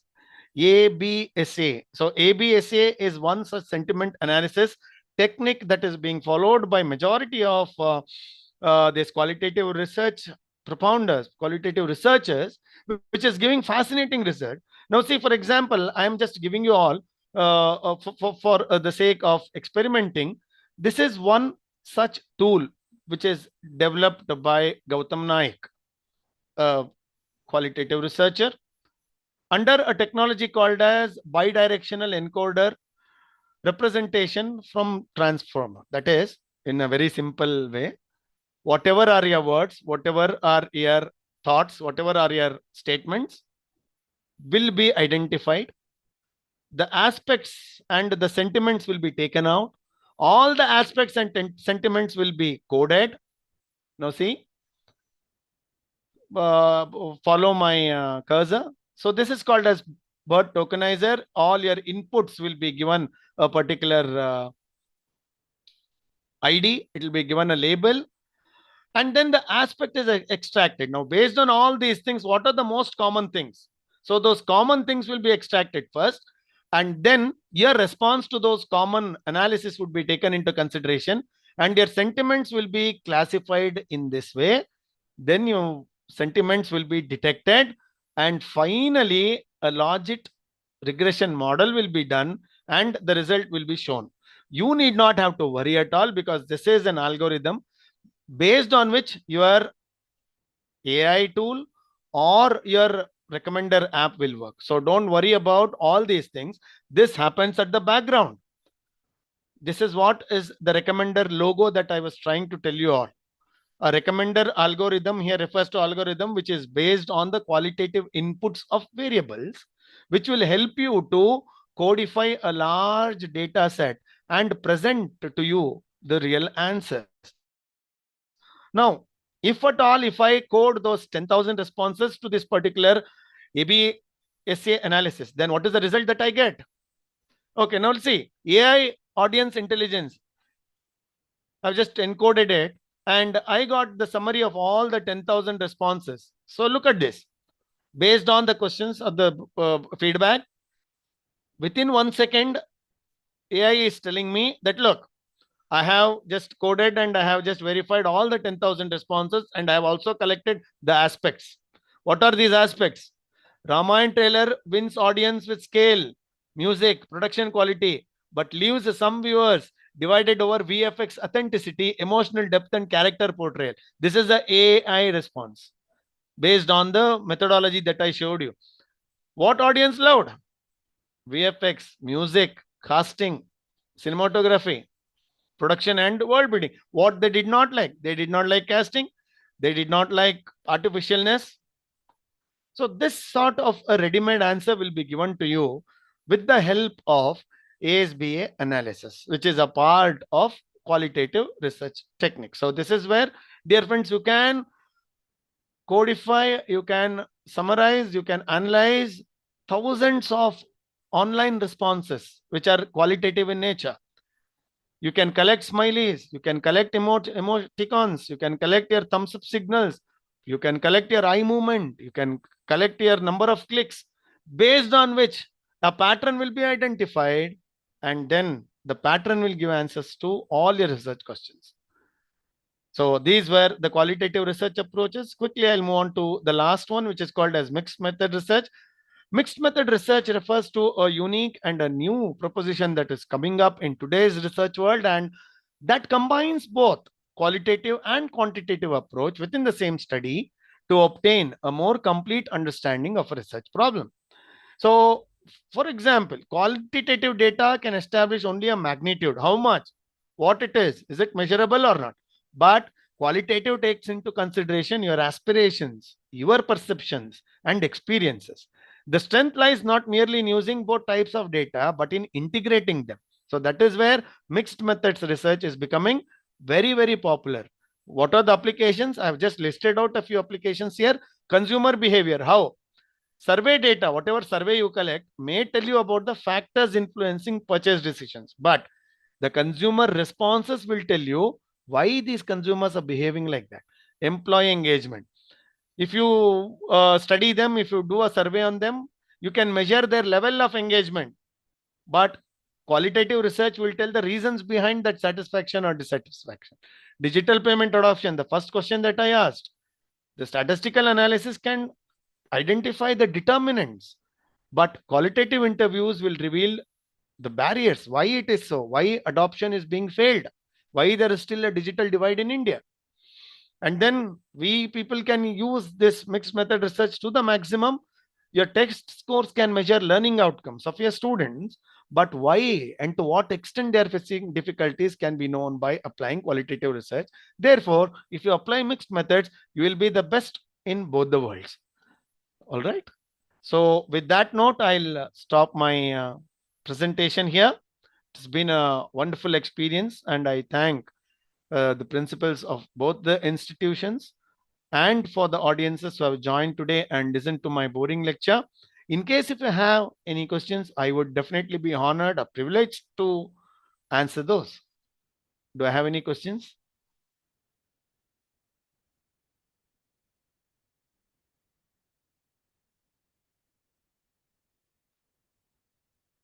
Sir, good evening. Thank you so much for your informative lecture.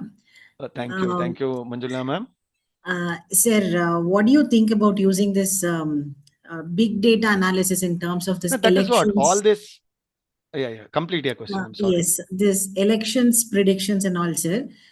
Considering what happened in Tamil Nadu, with Chief Minister Vijay was not expected to be a winning candidate, but he happened to win with an overwhelming majority. How can we use our research tools to analyze this kind of phenomenon, sir? Ma'am, if you had focused on the ending slides of mine, quantitative methods by themselves cannot give answers to us. So now the way in which we do research should be totally focused in a different way. That is where mixed methods come into picture. Now, in one election analysis, you may say that yes, their prediction was wrong, but majority of the predictions that have happened till now on a national level have always brought out the same result. It all depends on the way in which these people analyze and to what extent they use the tools. Because in the previous presidential elections of US, you know to what extent research tools, particularly how NLP was used by the president and how he captured even those who hated him to the maximum. Because he would beforehand, well in advance, he used to know what the other speaker would have spoken in that particular territory, how the responses were given to him. Based on that, he would have changed his entire structure of his presentation. So he was the guy who made even non-believers to believe him, and that is the power of research. We live in very exciting times. Thank you, sir. Thank you so much for your enlightening session. Thank you. I'm honored, ma'am. Thank you, sir. Thank you very much. Do I have any questions?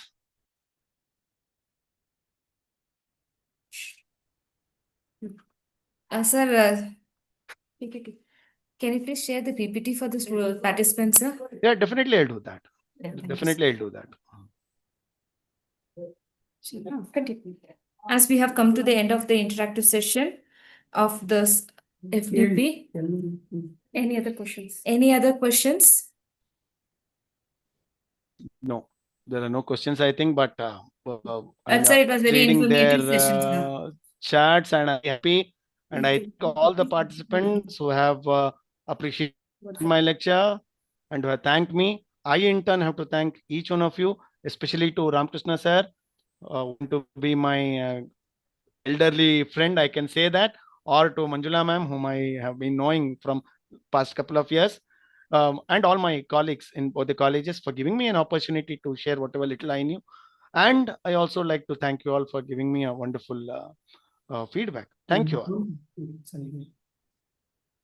Sir has explained the various concepts with regards to the research methodologies, tools, and publication trends which can be followed by the faculties or the research scholars for an interactive approach and clarifying the overall way of conducting research work. We thank you for your informative session, sir. As we have come to the end of the session, I request a formal vote of thanks for the by Sunita Kumari ma'am.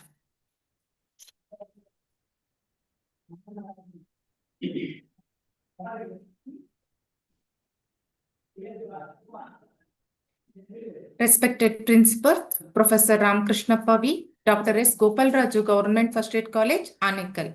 Respected Principal, Professor Manjula V, GFGC, Bangaru, Tirupati. Esteemed Resource Person, Dr. Girish BN, Professor of Commerce. Respected faculty members and dear participants, good evening to one and all. On behalf of Dr. S. Gopal Raju, GFGC Anekal and Bangar Tirupati, it gives me immense pleasure to propose the vote of thanks for this session. First and foremost, I express sincere gratitude to our principal, Professor Ramkrishna Pavi, for his visionary leadership and encouragement and wholehearted support in making the session successful. I extend Professor Manjula V, Principal GFGC Bangara Tirupati, for her support and motivation. I extend our heartfelt thanks to Professor Girish BN, Professor of Commerce, GFGC and PG Center Chintamani, for his valuable perspectives, academic expertise and practical insights have certainly broadened our understanding and emerging trends and methodologies in empirical research. A special thanks to the organizing teams of GFGC Anekal and GFGC Bangar Tirupati for handling the arrangements as smoothly as possible. Finally, I thank each one of you for your active participation and valuable contributions, making this session a grand success. Once again, I would like to thank everyone present here. Thank you all and have a great day ahead. Kindly refer the chat box for the feedback from link of today's first and second session. Thank you, everyone. Thank you on my personal behalf also, Professor Girish, for joining. Thank you so much.